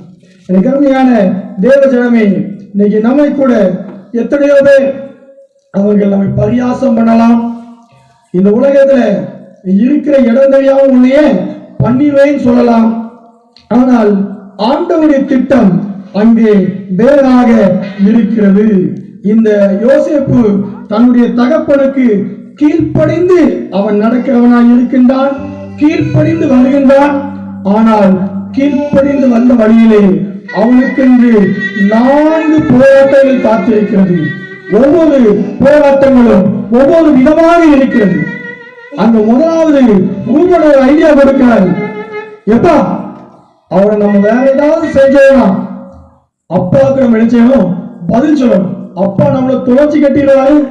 அன்னைக்கு அப்பாக்குன்னு அவ்வளவு பயம் இருந்துச்சு. அந்த ரூபன் ஒரு ஐடியா கொடுக்கிறாரு. ஐடியா கொடுக்கிறாரு. கடைசியா அங்க ஒரு தண்ணியே இல்லாத குழி இருக்குதுங்க. இவனை பாட்டுக்கு இந்த குழிக்குள்ள போட்டு போயிடும். தப்பிச்சு வந்தா வரட்டு, இல்லன்னா போக சொல்லிட்டு அப்படியே அழகா தூக்குறாங்க. அண்ணே என்னைய விட்டுருங்க அண்ணே. இந்த யோசேப்பு கதறுகிறான். இந்த யோசேப்பு அழுகிறான். கால ஒருத்தன் முடிச்சிருக்கிறான், கையை ஓட்டு முடிச்சிருக்கிறான். அவங்க 10 பேரு யோசேப்பு அப்படியே தூக்கிட்டு போறாங்க. குழிக்குள்ள கொண்டு போட்டார். இது யோசேப்பு கருவிக்கலாம், இந்த யோசேப்பு அழகுக்கலாம். அவன் சந்தித்த போராட்டங்கள்ல இந்த முக்கியமான பிரச்சனை, குழிக்குள்ள போடப்பட்டான். யோசேப்புடைய வாழ்க்கை இயேசு கிறிஸ்துவுடைய வாழ்க்கையோடு ஒப்பிடப்படுகிறது. இது யோசேப்பு குழிக்குள்ள போடப்பட்டது போல மனுஷகுமாரனும் கல்லறைக்குள் அடைக்கப்பட்டார். 3 நாட்கள் கல்லறைக்குள் இருந்தார். 3வது நாளோ உயிர் தெழுந்தார். அந்த உயிர் தெழுந்த திருநாளில் தான் நாம் இங்கு கூடியிருக்கின்றோம். ஆண்டவர் நம் ஒவ்வொருவரையும் உயிர்ப்பித்து உன்னத அனுபவங்களில் நடத்தி கொண்டு வருகின்றார். இந்த மனிதன் குழிக்குள்ள போடப்பட்ட உடனே அங்கே எல்லாம் முடிச்சு அப்படி நினைக்கும் போதுதான் அவர்களுக்குள்ளாக இன்னொரு யோசனை வருகிறது. அங்க ஒரு கூட்டம் வரத பார்க்கிறாங்க. அந்த நாட்களில் அடிமைகளாக விற்கப்படுகின்ற ஒரு வழக்கம் இருந்தது. நீங்க லேவியராகமத்தை படிச்சு பாத்தீங்கன்னா நல்லா தெரியும். ஒரு அடிமைனா என்ன செய்யணும், காதுல என்ன செய்யணும், ஓட்ட போட்டு அவனுக்கு என்ன செய்யணும், எத்தனை வருஷம் அப்படிங்கிற அந்த விளக்கங்கள் எதுல இருக்கு, லேவியராகமத்துல இருக்கிறது. அப்படி இருக்கும் பொழுது அந்த நாட்களில் இந்த மீதியானியர்கள் ஆட்களை கொண்டு போய் விற்கிறவர்களாக காணப்பட்டார்கள். அப்போ இவனை விற்றால் நமக்கு என்ன கிடைக்கும், பணம் கிடைக்கும். இவனை குழிக்குள்ள போடுறதுல என்னங்க லாபம்? இன்னைக்கு லாப நஷ்டம் பார்க்கறதுல நம்ம மக்கள் நினைச்ச முடியாது, அடிச்சுக்கிடவே முடியாது. அந்த அளவுக்கு சிறப்பாக நம்ம என்ன செய்யறோங்க, கணக்கு போடுகின்றோம். இந்த 10 சகோதரர்களும் கணக்கு போடுகின்றார்கள். குழிக்குள்ள இருந்து தூக்கி மீதியானியர் கையில ஒப்படைக்கின்றார்கள். 20 வெள்ளிக்காசுகள் கொடுக்கப்படுகிறது. இதே சம்பவத்தை இயேசு கிறிஸ்துவின் வாழ்க்கையில் பார்க்கும் பொழுது 30 வெள்ளிக்காசுக்கு இயேசு கிறிஸ்துவை காட்டி கொடுக்கின்றார்கள். இந்த மீதியானியரோடு அப்படி நின்று போகிறா. அடுத்தது வாசிங்க, ஆதியாகமம் 37ஆம் அதிகாரம் 27ஆம் வசனம். வாசிங்க 27ஆம் வசனம். அவனை இந்த இஸ்மவேலருக்கு விற்று போடுவோம் வாருங்கள், நமது கை அவன் மேல் படாதிருப்பதாக. அவன் நம்முடைய சகோதரனும் நம்முடைய மாம்சமா இருக்கிறானே என்றான். அவன் சகோதரன் அவன் சொல்லுக்கு இணங்கினார்கள். இங்கே நாம் பார்க்கும் பொழுது இந்த மீதியானியர் இஸ்மவேல இடத்தில் விற்கின்றார்கள். இஸ்மவேலோ என்ன செய்யலாம், போத்திபார் இடத்துல கொண்டு போய் விடுகின்றான். யோசேப்புடைய வாழ்க்கையில. அதனால்தான் இன்னைக்கு தலைப்பாக நான் சொன்ன வார்த்தை, நிலையில்லாத உலகத்தில் நிலைத்திருப்பது எப்படி. இந்த யோசேப்புடைய வாழ்க்கையில அவன் குழிக்குள்ளே இருக்கிறான், மீதியானியர் கைக்குள்ளே இருக்கிறான், இஸ்மவேலுடைய கைக்குள்ளே இருக்கிறான். அவன் அப்படியே போத்திபார் இடத்திலே விற்கப்படுகின்றான். இந்த போத்திபார் யார்? 39ஆம் அதிகாரத்திலே நாம் பார்க்கும் பொழுது 1வது வசனத்திலே இந்த போத்திபாரை குறித்து நாம் பார்க்கின்றோம். யோசேப்பு எகிப்துக்கு கொண்டு போகப்பட்டான். பார்வோனுடைய பிரதானியும் தலையாரிகளுக்கு அதிபதியாகிய போத்திபார் என்ற எகிப்து தேசத்தான் அவனை அவ்விடத்திற்கு கொண்டு வந்த இஸ்மவேலரிடத்திற்கு மறுபடியும் விலைக்கு வாங்குகின்றான். யோசேப்பு எத்தனை நேரத்துல விற்கப்படுகிறான் என்று நாம் இங்கே பார்க்க முடியும். இந்த யோசேப்பு எத்தனை இடங்களில் விற்கப்பட்டாலும், எத்தனை இடங்களுக்கு கடத்தப்பட்டாலும் 2வது வசனம் தெளிவாக சொல்லுகிறது, கர்த்தர் யோசேப்போட கூட இருந்தார். இன்றைக்கு நம்முடைய வாழ்க்கையிலும் மிக முக்கியமான ஒன்றை நம்ம என்ன செய்ய வேண்டும், பார்க்க வேண்டும். ஒரு பையன், ஒரு குட்டி பையன் அழகா ஒரு கிளியை வளர்த்தான். அந்த குட்டி பையன் அவன் கிளியை வளர்த்த பொழுது அந்த கிளிக்கு எப்படியாவது ஒரு கூண்டு வாங்கிடணும்னு சொல்லி அந்த கிளியை அழகா ஒரு கூண்டை வாங்கி அந்த கூண்டுக்குள்ள அடைச்சான். அந்த கிளியாவை கூண்டுக்குள்ள அடைச்சது மாத்திரமல்ல, அழகழகா வண்ணம் தீட்டினான். சிகப்பு கலர் அடிச்சு பார்க்கிறான், நல்லா இல்ல. பச்சை கலர் அடிச்சு பார்க்கிறான், நல்லா இல்ல 3 கலரை சேர்த்து அடிச்சு முடிக்கிறான். அடுத்த நாள் கடைக்கு அவன் ஸ்கூலுக்கு போயிட்டு வரும்பொழுது அவனுக்கு ஒண்ணு தோணுது, இந்த கூண்டை இன்னும் என்ன செய்யணும், அழகுபடுத்தணும்னு சொல்லி அழகாக நம்ம சீரியல் சட்டை வாங்கி என்ன செய்யலாம், அந்த கூண்டுல அங்கங்க அழகா சுத்தி, அப்படியே நம்ம பண்டிகை நாட்கள் ஆலயத்து கோபுரத்தை சுத்துவாங்க தெரியுமா, அந்த மாதிரி அழகா அவன் கூண்டை சுற்றி சீரியல்களை போட்டு அதில் அக மகிழ்கிறான். நாட்கள் செல்லுகிறது. ஒரு 15 நாட்கள் கழித்து இவன் இந்த கிளிக்கு லைட்ட போடுறான். கிளி செத்து போயிடுச்சு. இவன் அழுகிறான், என்ன எப்படி இந்த கிளி செத்து போயிடுச்சு அப்படின்னு பார்க்கிறான். இந்த கிளி அவன் அந்த கூண்டுக்கு வண்ணம் தீட்டினான், அந்த கூண்டுக்கு சீரியல் லைட் போட்டான். அந்த கிளிக்கு என்ன செய்யல, சாப்பாடு கொடுக்கல. எனக்கு அருமையான தேவஜனமே, இன்னைக்கு இந்த கதை எப்படி நம்முடைய ஆத்மாவோடு ஒப்பிடுகிறது என்றால், நம்முடைய ஆத்மா அது நமக்கு கிளி போவது. நாம் அந்த ஆத்மா வளர வேண்டும் என்றால் நாம் என்ன செய்யணும், வசனம் அப்படிங்கிற ஞானப்பால் என்ன செய்யணும், உணவாக கொடுக்க வேண்டும். அதை கொடுக்காத பட்சத்தில் நம்ம என்ன செய்ய முடியாது. இந்த இடத்துல யோசேப்பு ஆண்டவரோடு நல்ல உறவில் இருந்தான். கர்த்தர் யோசேப்போடு இருந்தார். அவன் காரிய சித்தி உள்ளவனாய் இருந்தான். இந்நிலையிலே இந்த யோசேப்புடைய வாழ்க்கையிலே இந்த யோசேப்பு அழகுள்ளவனாய் இருக்கின்றான். இந்த யோசேப்பு சௌந்தரியம் உள்ளவனாய் இருக்கின்றான். அவனுடைய எஜமானுடைய மனைவி அவனை தவறாக வழி நடத்துகின்றாள். யோசேப்பை சிறைக்குள் தள்ளுங்கள், யோசேப்பை சிறைக்குள் தள்ளுங்கள். குற்றவாளி தீர்ப்பினை கூறினாரே, குற்றவாளி தீர்ப்பினை கூறினாரே. யோசேப்பை சிறைக்குள் தள்ளுங்கள்.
பாவத்துக்கு விலகி ஓடும் போது, நான் உண்மையா வாழ்வேன்னு சொல்லும் போது நம்ம வாழ்க்கையில போராட்டம் வரும், நம்ம வாழ்க்கையில பிரச்சனை வரும், குழிக்குள்ள தள்ளப்படுவோம், நீதியான இடத்துல நிறுத்தப்படுவோம். இடத்துல கொடுக்கப்படுவோம், போத்திபார் இடத்துல கொடுக்கப்படுவோம். தவறே செய்யாம சிறைச்சாலைக்குள் அடைக்கப்படும். பல பேர் சொல்ற விஷயம் இப்படி எல்லாம் நடக்கும் தெரிஞ்சுதான் நாங்க என்ன செய்யறோம், இந்த வழிக்குள்ளே என்ன செய்யறதில்லை, வர்றதில்லை. ஆனா நான் என்ன செய்திருவேன், கரெக்டா சங்கம் கெட்டிடுவேன், பைபிளை தூக்கிட்டு ஆலயத்துக்கு போயிடுவேன். பாஸ்டர் அத களவு செய்யாதன்னு ஒண்ணு போட்டிருக்க, களவு செய்யாம எங்கயா இருக்க முடியும் ஐயா? பொய் சொல்லாதேன்னு இருக்க, பொய் சொல்லாம எப்படி ஐயா இருக்க முடியும் ஐயா? பிறனுக்கு விரோதமாக பொய் சாட்சி சொல்லாது இருப்பாயாக, பிறனுக்கு யார் என்றையும் இச்சையாக இருப்பாயாக சொல்லியிருக்க. அது எப்படியா நினைக்க முடியும்? நேத்தா அழகான ஒரு காரை நிறுத்தினான், அவன் நிறுத்தின மாத்திரத்துல அதுக்கு அடுத்த மாடல் காரை நான் என்ன செய்திருக்கேன், புக் பண்ணியிருக்கேன். எப்படி இந்த வசனத்தை நான் பின்பற்ற முடியும்? வசனத்தை பின்பற்ற மாட்டேன், சங்கத்தை மாத்திரம் நான் கட்டுவேன். ஆனா எனக்கு பேரு வேலைக்காரங்க. யோசேப்பை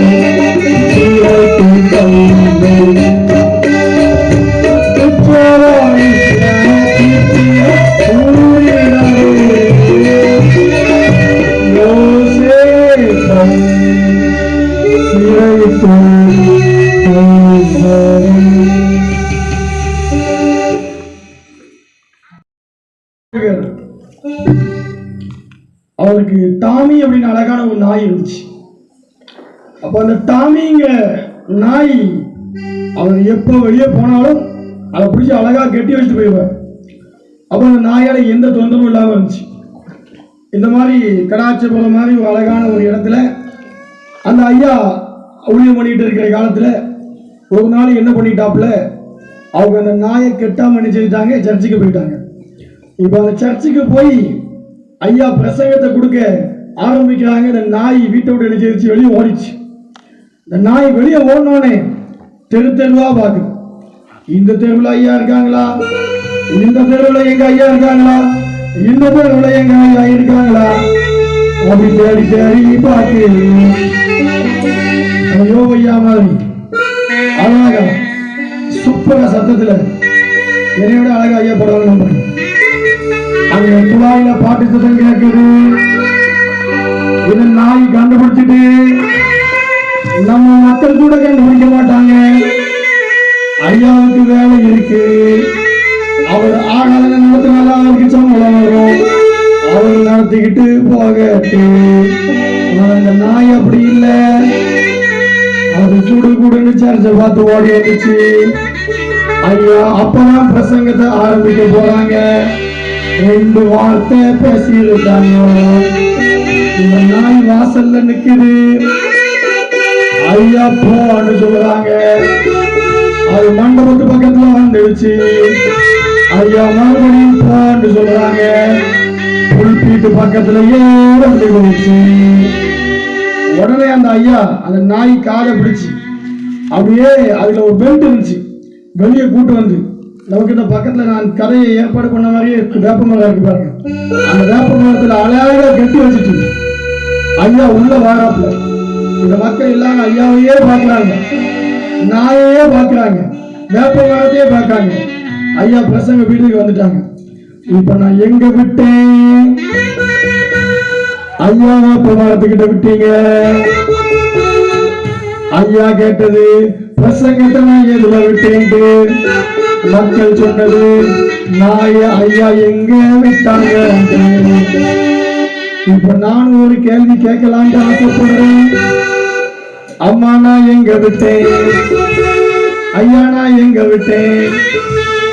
யோசேப்பு சிறைச்சாலைக்குள்ள விட்டுட்டு வந்திருக்கிறோம். ஒரே ஒரு கேள்வி, அதுக்கு பதில் எங்க அம்மா வாங்கிட்டு வந்திருப்பாங்க. இன்னைக்கு நான் என்னுடைய சொந்த சர்ச்சில் இப்போ நான் ஒர்க் பண்ணுற சர்ச்சில் அசனம், அதான் தொண்டை கொஞ்சம் அப்படி இப்படி ஆயிடுச்சு, அதுக்கு மன்னிச்சுக்கோங்க. அப்போது பரிசுகள் இல்லை என்று சொல்லி எங்கள் அம்மா கிட்ட நீங்கள் கொஞ்சம் வாங்கி வச்சிருங்கன்னு சொன்னேன். அவங்க அழகாக வாங்கி வச்சிருக்கிறாங்க. இவ்வளோ பரிசையும் நான் கொடுக்கறதுக்கு கேள்வி கேட்டேன்னா நீங்கள் 12 மணி வரைக்கும் என்ன செய்யணும், என் கூட கோஆப்ரேட் பண்ணணும். ஆனால் அந்த அளவுக்கு நான் எடுக்க மாட்டேன். உங்கள் இதயம் கலங்காது இருப்பாங்க. அது ஒரு கேள்வி மட்டும் கேட்குறேன், பதில் சொன்னீங்கன்னா இந்த பாட்டில் தாங்க நான் தர மாட்டேன், ஐயா தான் கொடுப்பாங்க. ஆவி என ஆரம்பித்து ஆமென் அப்படின்னு முடிகிற புஸ்தகம் நம்ம பைபிளுக்குள்ள தான் இருக்கு. 66 புஸ்தகத்துக்குள்ள தான் இருக்கு. அது எங்க இருக்குன்னு யாராவது சொல்ல முடியுமா? வெளிப்படுத்துற விசேஷமா? ஆமா, நான் அதை சொல்லல. அதாவது புஸ்தகத்துடைய துவக்க வார்த்தை ஆதியில ஆரம்பிச்சிருக்கணும், புஸ்தகத்துடைய முடிவு வார்த்தை ஆமென் சொல்லணும். யோவான்னு சொன்னீங்கன்னா நான் தப்புன்னு சொல்லுவேன். சரியான பதில் சொன்னீங்கன்னா அதுக்கு ஐயா அந்த பாட்டில் பரிசா கொடுப்பாங்க. சொல்லலாமா? யோவான் தப்பு, வெளிப்படுத்தல் தப்பு. அப்படியே 66 புஸ்தகத்தை சொல்லி பார்த்துட்டீங்களோ? சரி, பதில் தெரியலையா? கொஸ்டினுக்கு ஆன்சர் நானே அவுட் பண்ணிட்டா இல்லைன்னா ஒரு வாரத்தில் கண்டுபிடிக்கீங்களா? 1 யோவான். எங்க இருந்து பார்த்தீங்க? நீங்க கொடுத்த பிரைஸை நீங்களே வாங்கலாமா? ஐயா பிரைஸ் கொடுக்கலாமா? ஐயா எங்க அம்மா தான். ஐயா இந்த பரிசை கொடுக்க கொஞ்சம் கை தட்டி அப்படி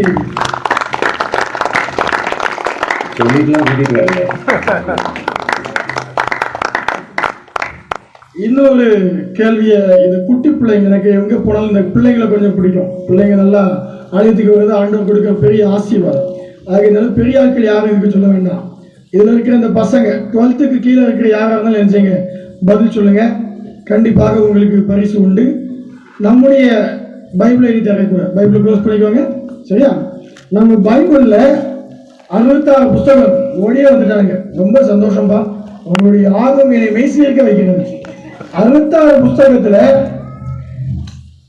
2 எழுத்து உள்ள 3 புஸ்தகத்துடைய பேரை சொல்லுங்க பார்க்கலாம். யாராவது ஒருத்தர் எலுமின்னு சொல்லுங்க. 66 புஸ்தக பேர் இருக்கு, அதுல 2 எழுத்து இருக்கிற புஸ்தகத்துடைய பேர் ஒரு 3 பேர். அந்த பாப்பா வாங்க வாங்க வாங்க வாங்க, கையில தட்டி அந்த பாப்பா வாங்க இருக்காங்க. சொல்லுங்க பாப்பா, 3 பேர் வேணும் எனக்கு. ரூத்து, உங்க அம்மா பேர் ரூத்தா? இல்ல, சொல்லுங்க. யோவான் 3 எழுத்து வந்துக்கலாமா? யோனா, சரி யோனா, சூப்பர் சூப்பர். இல்லைன்னா யோனான்ட்டு எடுத்துக்கலன்னா நம்மளை கம்போச்சு அடிச்சு போகல. என்னமா மீகா, சூப்பர். தீர்க்கதரிசனம் அப்படிதான் முடிச்சிருக்கா. கண்டிப்பாகவே நான் சிறப்பு பரிசு ஐயா.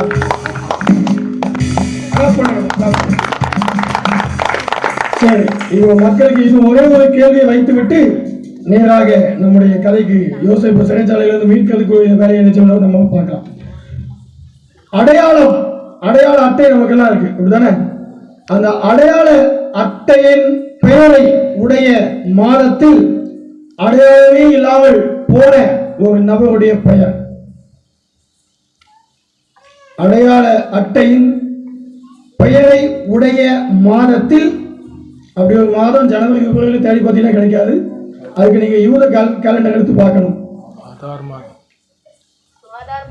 ஆமான்னு சொல்லி நம்ம ஐயா சொல்லிட்டாங்க. ஆதார் மாதம் யார் சொன்னது? நீங்க சொன்னீங்க. சரி, 2 பேத்துக்குமே உண்மையாகவே நாங்கள் கொண்டு வர பரிசை வீட்டுக்கு கொண்டு போக கூடாதுன்னு நினைக்கிறோம். ஆகையினால ஐயா ஐயா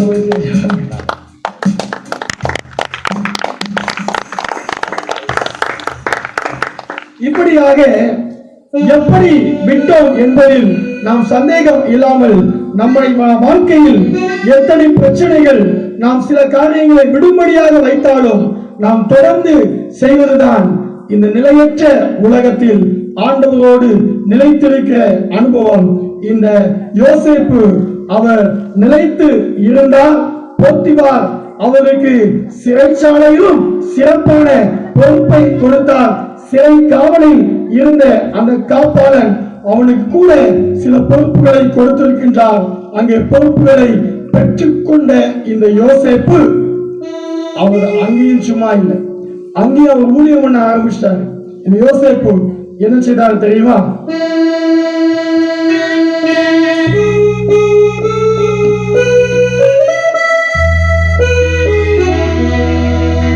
அநேக நாளாய் காவலில் இருந்த இருவராய், அநேக நாளாய் காவலில் இருந்த இருவராய்,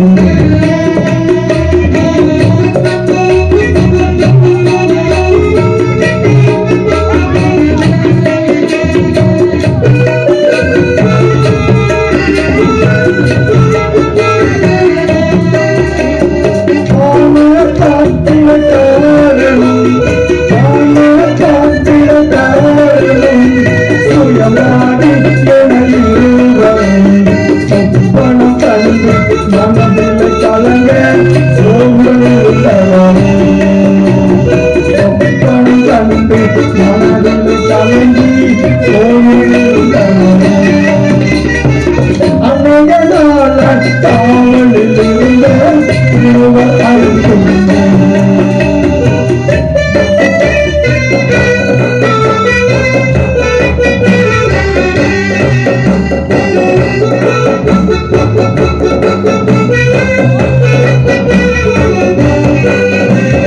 ஒருவன் பானபாத்திரக்காரன், மற்றொருவன் சுயம்பாகி.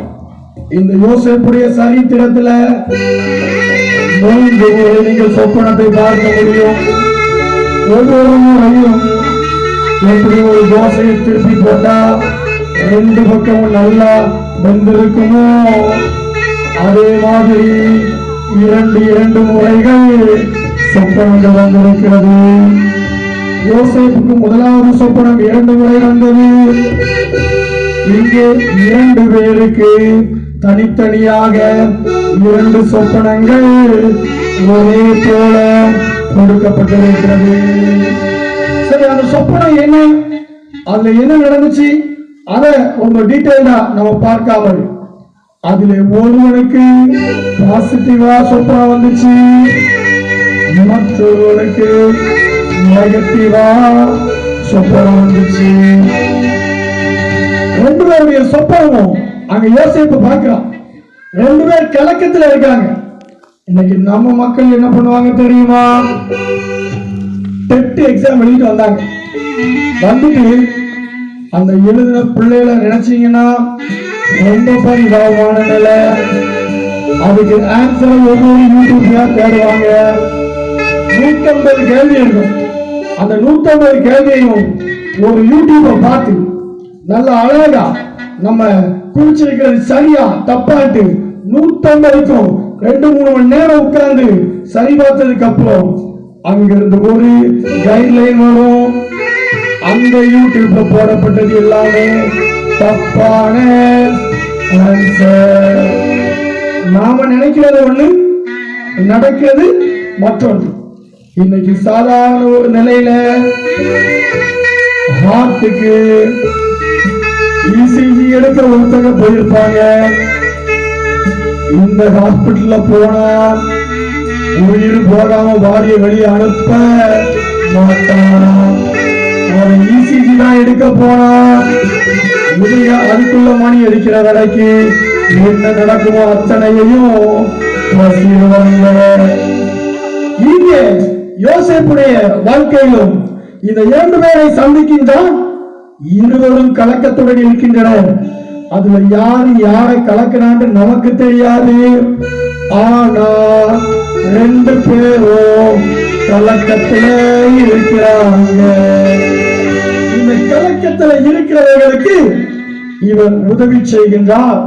இயேசு கிறிஸ்துவும் இந்த உலகத்திலே வந்து அநேக திரளான ஜனங்களை பார்க்கும் பொழுது அந்த திரளான ஜனங்கள் அவர்கள் மெய்ப்பனில்லாமல் இருப்பதை கண்டு பரிதவித்தார். இந்த யோசேப்பு தன்னுடைய வாழ்க்கையில் அதே பரிதவிப்பை கொண்டிருந்தபடியினால் இயேசு கிறிஸ்துவுக்கு நிழலோட்டமாக காணப்படுகின்றார். இன்று நம்முடைய வாழ்க்கையிலே நாமும் இந்த யோசேப்பை போல, இந்த இயேசுவை போல மற்றவங்களை கலக்குகிறவர்களை என்ன செய்யக்கூடாது, இருக்கக்கூடாது. கலக்கத்திலிருந்து தூக்குகிறவர்களாக இருக்க வேண்டும். அப்படிப்பட்ட கிருபைகளை தேவன் நமக்கு என்ன செய்ய வேண்டும், அருள வேண்டும். கடந்த நாட்களில் ஒரு சில காரியங்களை தியானிக்கும் பொழுது இந்த திரளான கூட்டத்தை இயேசு என்ன செய்தாரு அப்படின்னு பாத்தீங்கன்னா, இயேசு வனாந்தரத்திலே ஜெபித்தார். திரளான கூட்டம் அவரை பின்தொடர்ந்தது. அவர் கெத்செமனே தோட்டத்தில் ஜெபித்தார். திரளான பாவங்கள் மூடப்பட்டது. அவர் சிலுவையிலே ஜெபித்தார். இன்று திரளான ஜனங்கள் பரலோக ராஜ்யத்திற்கு கூட்டி சேர்க்கப்படுகின்றனர். இப்படிப்பட்ட இந்த நாட்களிலே இந்த பானபாத்திரக்காரன் யோசேப்பு அவன் இவனுடைய கலக்கத்திலிருந்து தெரிவித்து அவனை திருப்தியாக்கி இந்த சொப்பனத்திற்கு அர்த்தத்தை சொல்லுகின்றான். அவன் சொன்னதுபடியே இந்த பாட பாத்திரக்காரனுடைய வாழ்க்கையில நடந்து முடிந்தது. பாட பாத்திரக்காரன் சொல்றான், நான் ராஜா கிட்ட போன உடனே முதலாவது என்ன செய்வேன், உங்களை பத்தி சொல்லுவேன், உங்க அருமை பெருமைகளை சொல்லுவேன். இன்னைக்கு நம்ம அருமை பெருமைகளை நம்ம என்ன செய்வோம், சொல்லுவோம். ஆனா ஆண்டவர்கிட்ட ஒரு சுகவீனத்தோடு இருக்கும்போது, ஆண்டவரே நீங்க இதுல சுகத்தை கொடுத்தீங்கன்னா நான் ஆலயத்துல சாட்சி கொடுப்பேன், நான் அங்க சாட்சி கொடுப்பேன், நான் இங்க சாட்சி கொடுப்பேன் அப்படிலாம் சொல்லிட்டு சுகம் வாங்கினதுக்கு அப்புறம் நம்ம என்ன செய்வோம், காற்று அப்படி என்ன செய்வோம், பறக்க விட்டுருவோம் அவனுடைய தீர்மானத்தை. இந்த பான பாத்திரக்காரனும் தன்னுடைய தீர்மானத்தை அவன் காற்றிலே பறக்க விட்டான். அங்கே பார்வோன் ராஜா கலக்கத்துடன் காணப்படுகின்றார். அது ஒரு பெரிய கலக்கம். அந்த கலக்கத்துல யாராவது பதில் சொல்லுவாங்களான்ட்டு கேட்கிறாங்க. அந்த நேரத்திலே பார்வோன் கண்ட அந்த சொப்பனத்தை அங்கே ஒவ்வொருவருக்கும் சொல்லுகின்றார்கள். மந்திரவாதியை கூப்பிட்டு சொல்றாங்க, சாஸ்திரிகளை கூப்பிட்டு சொல்றாங்க. என்னங்க என்ன அந்த சொப்பனம் பார்ப்போமா?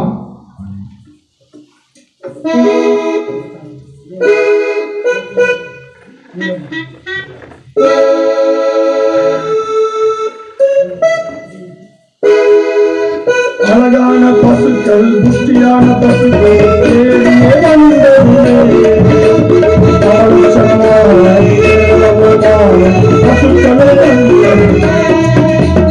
அழகான பசுக்கள், புஷ்டியான பசுக்கள்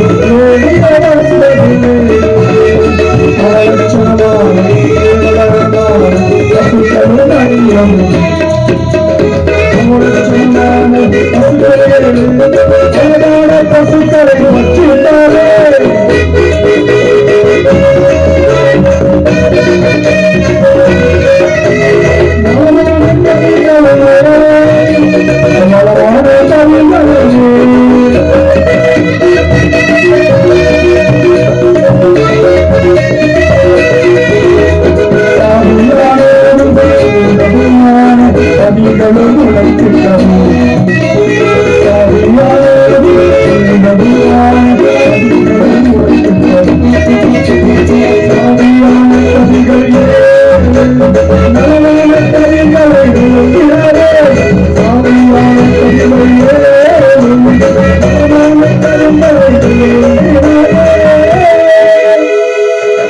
அந்த அவலட்சமான 7 பசுக்களும் இந்த அழகான பசுக்களை பட்சித்தது.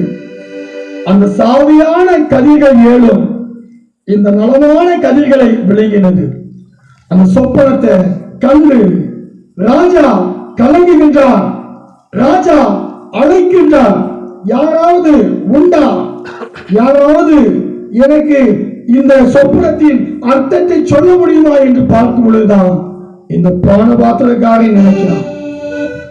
நம்ம வாழ்க்கையில் ஒரு நாள் கலக்கத்தோட இருந்தோம், நம்ம வாழ்க்கையில் ஒரு நாள் சோர்வோட இருந்தோம், நம்ம வாழ்க்கையில் ஒரு நாள் பலவீனத்தோட இருந்தோம். இந்த யோசேப்பு வந்தாரு, தேவன் சொப்பனத்தை வெளிப்படுத்துவான்னு சொன்னாரு. அவர் வெளிப்படுத்தினபடியே நடந்துச்சு. இதுதான் சுவிசேஷத்தின் ஆறார். நம்ம வாழ்க்கையில நம்ம எப்படியோ இருந்தோம், இன்னைக்கு ஆண்டவர் நம்மளை நல்லா அழகா ஆசீர்வாதமா வச்சிருக்க அப்படின்னு சொன்ன உடனே எல்லாரும் கைத்தட்டி ஆண்டவருக்கு மகிமைப்படுத்துவோமா? இப்படி சொல்லும் பொழுது கண்டிப்பாக நாம் மகிமைப்படுத்துவோம். ஆனால் இந்த பானபாத்திரக்காரன் அவன் மகிமைப்படுத்துவதோடு நின்று விடாது. அது நினைவுக்கு வந்த பொழுது அவன் பார்வோனிடத்திலே செல்லுகின்றான், பார்வோனை சந்திக்கின்றான். ராஜாவே, ராஜாவே, ராஜா, ராஜா. பார்வோனை பார்த்து அவன் சொல்லுகின்றான், ராஜா, யோசேப்பு ஒருத்தன் இருந்தான், சிறைச்சாலையில அவனுடைய பொறுப்பிலே என்னையும் வைத்திருந்தார்கள்.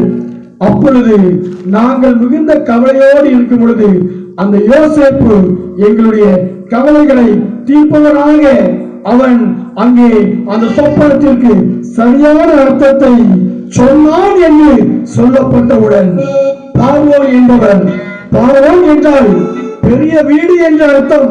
முன் நாட்களில் அரண்மனைக்கு பார்வோன் என்று சொல்லப்பட்டது. அதற்கு பின்னர் பார்வோன் என்கின்ற பெயர் அது ராஜாவுக்கும் சொல்லப்பட்டது. அந்த பார்வோன் இங்கு யோசேப்பை அழைக்கிறார்.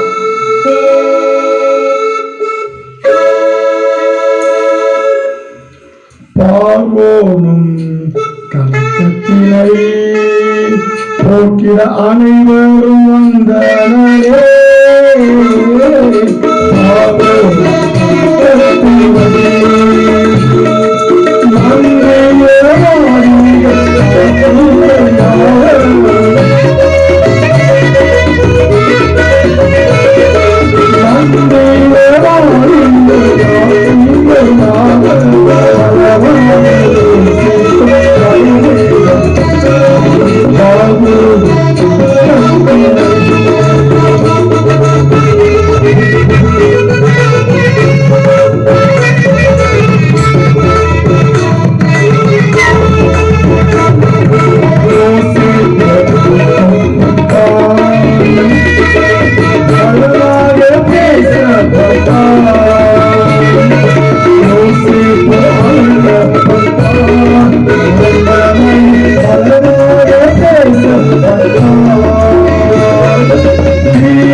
இதுவரை நடந்திராத, இதுவரை சந்தித்திராத அந்த ஒரு மனிதனை, அந்த ஒரு நபரை இந்த பார்வோன் சந்தித்தவுடன் மிகுந்த மகிழ்வுடன் அந்த யோசேப்பை பாராட்டுகின்றான். ஆனால் யோசேப்பு என்ன சொன்னான் தெரியுமா? நீங்கள் வாசிக்கலாம். ஆதியாகமத்தின் புத்தகம் 41வது அதிகாரம் 15வது 16வது வசனங்கள். 15, 16 வசனங்களை வாசிக்கலாம். ஒரு சொப்பனம் கண்டேன், அதன் அர்த்தத்தை சொல்ல ஒருவரும் இல்லை. நீ ஒரு சொப்பனத்தை கேட்டால் அதன் அர்த்தத்தை சொல்வாய் என்று உன்னை குறித்து நான் கேள்விப்பட்டேன் என்றார். அப்பொழுது யோசேப்பு, பார்வோனுக்கு பிரயோஜனமாக நான் அல்ல, தேவனே பார்வோனுக்கு மங்களமான உத்தரவு அருளை செய்வார் என்றார். அங்கே இன்னைக்கு நம்மளா இருந்தா நம்ம என்ன சொல்லியிருப்போம்? என்னைய ராஜா கூப்பிட்டாரு, என் டேலண்ட பாத்தீங்களா, என் டேலண்ட பத்தி நீ என்னெல்லாம் பேசுற என்று சொல்லி நம்முடைய தாளந்தை சொல்லி இருப்போம். ஆனால் யோசேப்பு என்ன செய்யல? தாளந்தை குறித்து அவர் பேசல. அவர் தேவனை மகிமைப்படுத்தினார், அவர் தேவனை உயர்த்தினார். நான் அல்ல, தேவனோடு பார்வோனுக்கு அறிவிப்பாய் என்று சொன்னார். இன்றைக்கு நம்முடைய வாழ்க்கையில் எத்தனை ஊழியர்கள் வந்தாலும், எத்தனை பிரசங்கங்கள் கேட்டாலும், நம்மை தேவனுக்கு முன்பாக கொடுக்கும் போது தேவன் நம்முடைய வாழ்க்கையை அளவில்லாமல் ஆசீர்வதிக்கவே ஆசீர்வதிப்பார். இந்த யோசேப்பு மங்களகரமான ஒரு செய்தியை சொல்றாரு. அந்த செய்தியை அவர் சொன்னவுடன் அதற்கு என்ன வழிமுறை என்பதையும் அவர் சொல்லிக் கொடுக்கின்றார். ராஜா, நீர் கண்ட அந்த சொப்பனத்தின் படியே அழகான பசுக்களை பார்த்தீங்களே, அழகான பசுக்கள் 7 அழகான வருஷங்கள் என்ன செய்து காட்டுது. இன்னைக்கு நம்ம அழகா சொல்லுவோம் தெரியுமா? சொப்பனத்துல கருப்பு கலர்ல என்ன தெரிஞ்சாலும் எனது பேய், பிசாசு. அதே சொப்பனத்துல சிவப்பா பச்சையா ஏதாவது இருந்துச்சுன்னா என் வாழ்க்கை அப்படியே என்ன போய் போகுது, பசுமையா இருக்க போகுது. இதை யோசேப்பு ஆண்டவருடைய ஞானத்தோடு அழகா சொல்றாரு. அந்த அழகான 7 பசுக்களும் பசுமையான 7 வருஷங்களும் அந்த அவலட்சணமான 7 பசுக்களும் பஞ்சமான 7 ஆண்டுகளாம் ராஜா என்ன செய்ய வேண்டும்? இந்த மக்கள் காக்கப்படுவதற்கு நல்ல திட்டங்களை தீட்ட வேண்டும். இதுதான் ராஜாவுக்கு இந்த சொப்பனம் 2 முறை வந்ததற்கு காரணம். நம்ம சர்ச்சில் ஐயா அனௌன்ஸ்மெண்ட் கொடுப்பாங்க, 10-15 அனௌன்ஸ்மெண்ட் வரும். ஆனா அதுல முக்கியமான அனௌன்ஸ்மெண்ட் என்ன செய்வாங்க 2 முறை அல்லது 3 முறை என்ன செய்வாங்க, ரிப்பீட் பண்ணுவாங்க, தெளிவுபடுத்துவாங்க. எதற்கு? அந்த காரியம் மிக முக்கியமானது, மிக ஆழமானது, கண்டிப்பாக நீங்க உடனே செய்துவிட வேண்டும் என்ற ஒரு காரணத்தினால். ஆகவே இந்த இடத்திலும் யோசேப்பு சொல்லுகின்றார், ராஜா 2 முறை சொப்பனம் வந்தது என்றால் எதற்கு 2 முறை வந்தது? அது என்னைக்கோ நடக்க போவது கிடையாது, அது உடனே நடக்க போகிறது, அது சீக்கிரம் சம்பவிக்க போகிறது. ராஜா அதற்கு ஏற்ற ஒரு நபரை ஆயத்தப்படுத்த வேண்டும். வேதத்துல நிறைய வசனங்கள் உண்டு. அது ஒரு சில வசனங்கள் நமக்கு ஆண்டவர் கொடுத்த வசனங்கள். அது என்ன தெரியுமா? கர்த்தருக்கு சித்தமானது அவர் கையினால் வைக்கும். யோசேப்புடைய வாழ்க்கையில நீங்க நல்லா கவனித்து பார்த்தீர்கள் என்றால் ஆதியாகமம் 41ஆம் அதிகாரம் 38-39 வசனங்களை வாசிக்கலாம். அப்பொழுது பார்வோன் தன் ஊழியக்காரனை நோக்கி, தேவ ஆணையை பற்றி இந்த மனுஷனைப் போல வேறொருவன் உண்டோ என்றான். பின்னர் பார்வோன் யோசேப்பை நோக்கி, தேவன் இவை எல்லாவற்றையும் உனக்கு வெளிப்படுத்தியிருக்கிறபடியால் உன்னைப் போல விவேகமும் ஞானமும் உள்ளவன் வேறொருவரும் இல்லை. அதிபதியாக எகிப்து தேசத்தின் முழுமைக்கும் அதிபதியாக எகிப்து தேசத்தின் முழுமைக்கும்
ராஜா மிக அழகாக உயர்த்தினார், மிக சிறப்பாக உயர்த்தினார்.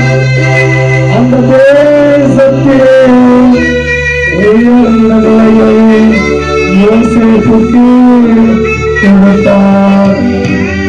இந்த யோசேப்பு அற்பமாக எண்ணப்பட்டார். இந்த யோசேப்பு குழிக்குள்ள போடப்பட்டார். இந்த யோசேப்பு மீன்கள் கையில கொடுக்கப்பட்டார். இந்த யோசேப்பு வீட்டுல மாட்டிக்கொண்டார். செய்யாத தவறுக்காக சிறைச்சாலை செய்தார். ஆனால் தேவன் ஏற்ற நேரத்தில் அவனை நிறுத்தினார். பகுதிக்கு நேராக வந்துவிட்டோம். இங்கே அந்த நாட்டிலே இந்த ராஜா இவன் தான் சிறப்பா இந்த பிரச்சனையுள்ள காலத்துல நம்ம நாட்டை கொண்டு போக முடியும் சொல்லி சொன்ன உடனே ராஜாவிற்கென்று செய்ய வேண்டிய காரியங்களை மக்களுக்கு கற்றுக் கொடுக்கிறார். மக்களும் ராஜாவுக்கென்று செய்ய வேண்டிய ஒவ்வொன்றையும் செய்கிறார்கள். தானியங்கள் அங்கே அழகாக குடோன்கள் கட்டப்பட்டு சேர்க்கப்படுகின்றன. 7 ஆண்டுகள் பசுமையான காலத்திலே மிக நேர்த்தியாக ஆண்டவர் கொடுத்த ஞானத்தோடு சிறப்பாக எல்லாம் சேகரிக்கப்பட்டன. அந்த அடுத்த 7 ஆண்டுகள் ஆரம்பித்தன. அதுல யார்கிட்டையும் தானியம் இல்ல, ராஜாவிடம் மாத்திரம்தான் தானியங்கள் இருக்கிறது. இப்ப எல்லாரும் கையில் காசை கொடுக்க ஆரம்பிச்சுட்டாங்க. ராஜா எங்களுக்கு கொஞ்சம், ராஜா எங்களுக்கு கொஞ்சம், ராஜா எங்களுக்கு கொஞ்சம். அரண்மனைக்கு வந்த அத்தனை பேரையும் அந்த ராஜா அப்படியே திருப்பிவிட்டார். ஒருத்தர் இங்க வரக்கூடாது, எல்லாரும் இங்க போ, யோசிச்சுக்கிட்ட போ. எனக்கு அருமையான தேவஜனமே, இந்த உலகம் உங்களை அனுமதித்திருக்கலாம், இந்த உலகம் உங்களை அற்பமாய் எண்ணி இருக்கலாம். ஆனால் ஒரு நாள் உண்டு, தேவன் குறித்த நாளிலே இந்த உலகத்திலே உங்களை அனுமதித்தவர்கள், உங்களை அற்பமாய் எண்ணினவர்கள், உங்களிடத்திலே வருகின்ற நாட்களை ஆண்டவர் உங்களுக்கு உண்டு பண்ணுவார். அதைத்தான் யோசேப்பின் வாழ்க்கையில் நாம் என்ன செய்கின்றோம், கற்றுக் கொள்ளுகின்றோம். இந்த யோசேப்புடைய செய்திகள் நாம் கேள்விப்படுகின்ற ஒவ்வொரு சத்தியங்களும் அது இயேசு கிறிஸ்துவின் வாழ்க்கையோடு தொடர்புடையதாக காணப்படுகிறது. இந்த இயேசுவை சிலுவையில் அடைத்தார்கள், இந்த இயேசுவை ஆணிகளால் அறைந்தார்கள், இந்த இயேசுவை பாடுகளை படுத்தினார்கள். 3 நாட்கள் அவர் கல்லறைக்குள் இருந்தார். 3வது நாளோ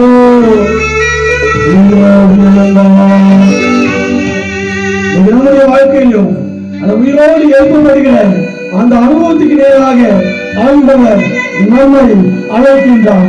அவருடைய பிள்ளைகள் யோசேப்பு, யாக்கோபு அவருடைய நாட்டையும் இந்த பஞ்சை இருக்கிறதை பார்த்து தன்னுடைய பிள்ளைகளை அனுப்புகின்றார். 3 விசை அனுப்புகின்றார்.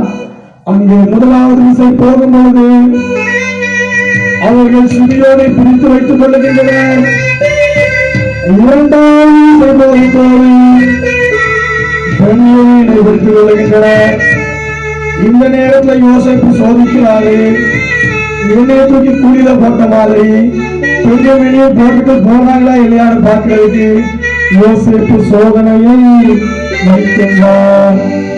இவர்கள் நியாயமாக வந்தார்கள், நியாயமாக பணத்தை கட்டினார்கள். ஆனால் யோசேப்பு இவர்களுக்கு சோதனையை வைத்து சென்றார். தேவன் சொல்லுகிறது, சோதனையை சகிக்கிற மனுஷன் பாக்கியவான்.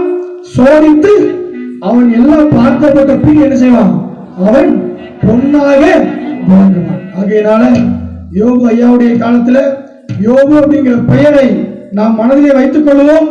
எப்பொழுது சோதனைகள் வந்தாலும் நம்முடைய வாழ்க்கையிலே நாம் அந்த பெயர் நமக்கு நினைவுபடுத்துவது சோதனையை அல்ல, பொன்னாக விளக்கப்படுவது என்பதை நாம் என்ன செய்வோம், மனதிலே வைத்துக் கொள்வோம்.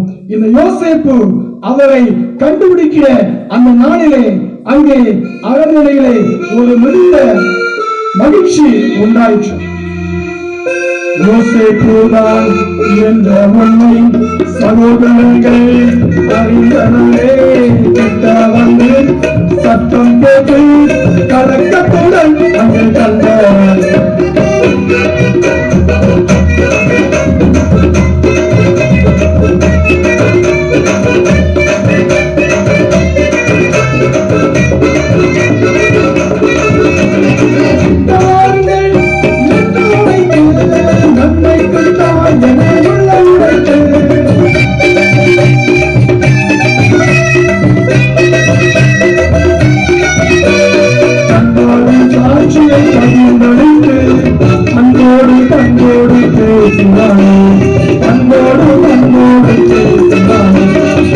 யோசேப்புதான் இந்த உண்மை சகோதரர்கள் அறிந்தனரே. சித்தவர்கள் சத்தம் கேட்டு கலக்கத்துடன் அங்கே அவர்கள் கலக்கத்துடன் நின்றனர். யோசேப்புதான் என்று கண்டவுடன், யோசேப்புக்கு தன் சகோதரர்களை கண்டவுடன் அங்கு ஒரு பெரிய மகிழ்ச்சி உண்டாகிறது. யாக்கோபிடம் சொல்லுகின்றனர், யாக்கோபிடம் சொல்லுகின்றனர், யாக்கோபின் ஆவி எழுந்தது. அவ்வளவுதான். அப்ப யாக்கோபு என்ன நிலையில இருந்திருக்காரு? செத்து போன நிலையில இருந்திருக்கிறார். யாக்கோபின் ஆவி உயிர்த்தது என்று வேதம் சொல்லுகிறது. நம்முடைய வாழ்க்கையிலும் ஆண்டவர் நம்முடைய வாழ்க்கையில் செத்து போன நிலையில் இருக்கின்ற காரியங்களை அவர் உயிர்ப்பித்து அவர் ஜீவன் தந்து நம்மை வாழ்விக்க அவர் வல்லமை உள்ளவராக இருக்கின்றார்.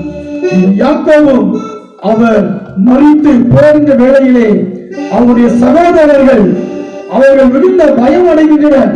நம்முடைய அப்பாவுக்காக இவர் நம்மை பார்த்திருக்கலாம், நம்முடைய அப்பாவுக்காக இவர் நம்மை நேசித்திருக்கலாம்.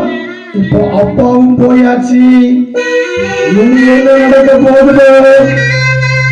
நம்ம செஞ்சதுக்கெல்லாம் சேர்த்து வச்சு யோசேப்பு செய்ய போகிறான. இந்த யோசேப்பு கூப்பிடுகின்றான். ஆதியாகமம் 50ஆம் அதிகாரத்திலே, என்னுடைய சகோதரர்களே நீங்கள் பயப்படாதீர்கள், நான்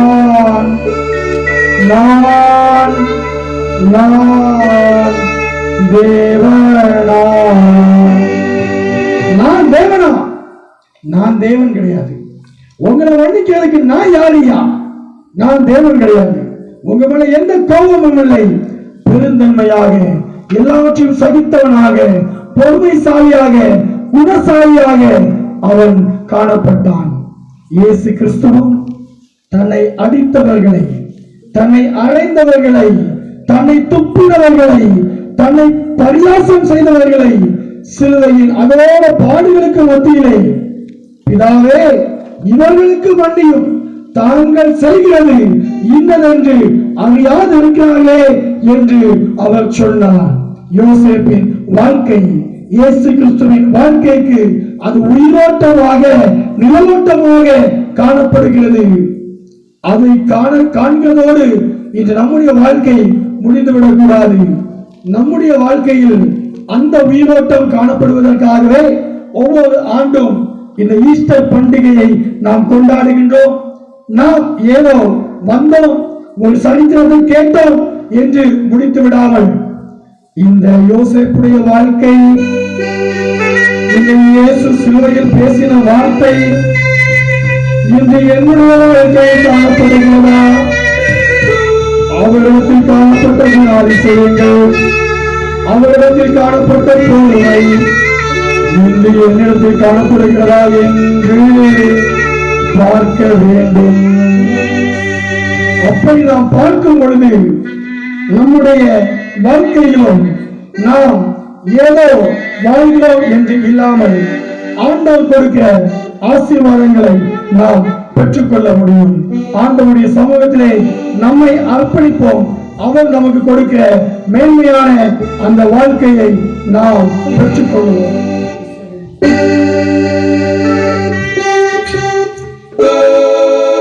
இஸ்ரவேலின் பராவரனே இறங்குங்கள் அருளாயே. இஸ்ரவேலின் பராவரனே இறங்குங்கள் அருளாயே.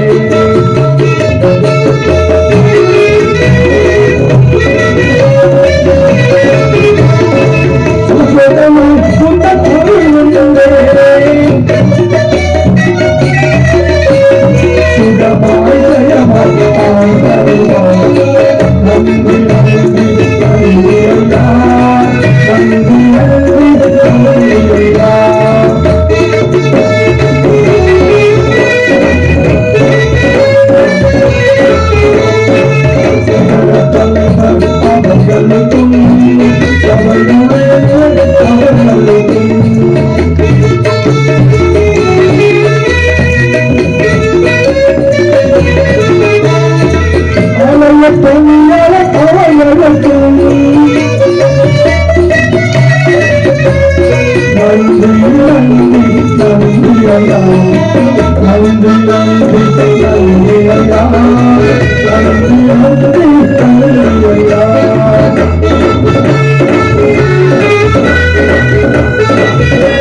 திருச்சபை ஒளிர்க, வளர்க, வளர்க, தேவ ராஜ்யம் வளர்க. வலுவான நம்மை காக்கவும் தமது வலிமையுள்ள சன்னிதானத்தை நம்மை மிகுந்த மகிழ்ச்சியோட மாசற்றவர்களாய் நிறுத்த வளர உள்ளவரும் தாம் ஒருவரே ஞானம் உள்ளவரும் ஆகிய நம்முடைய இரட்சகராகி தேவனுக்கு கனமும் மகிழ்த்துவமும் வல்லமையும் அதிகாரமும் இப்பொழுதும் எப்பொழுதும் உண்டாவதாக.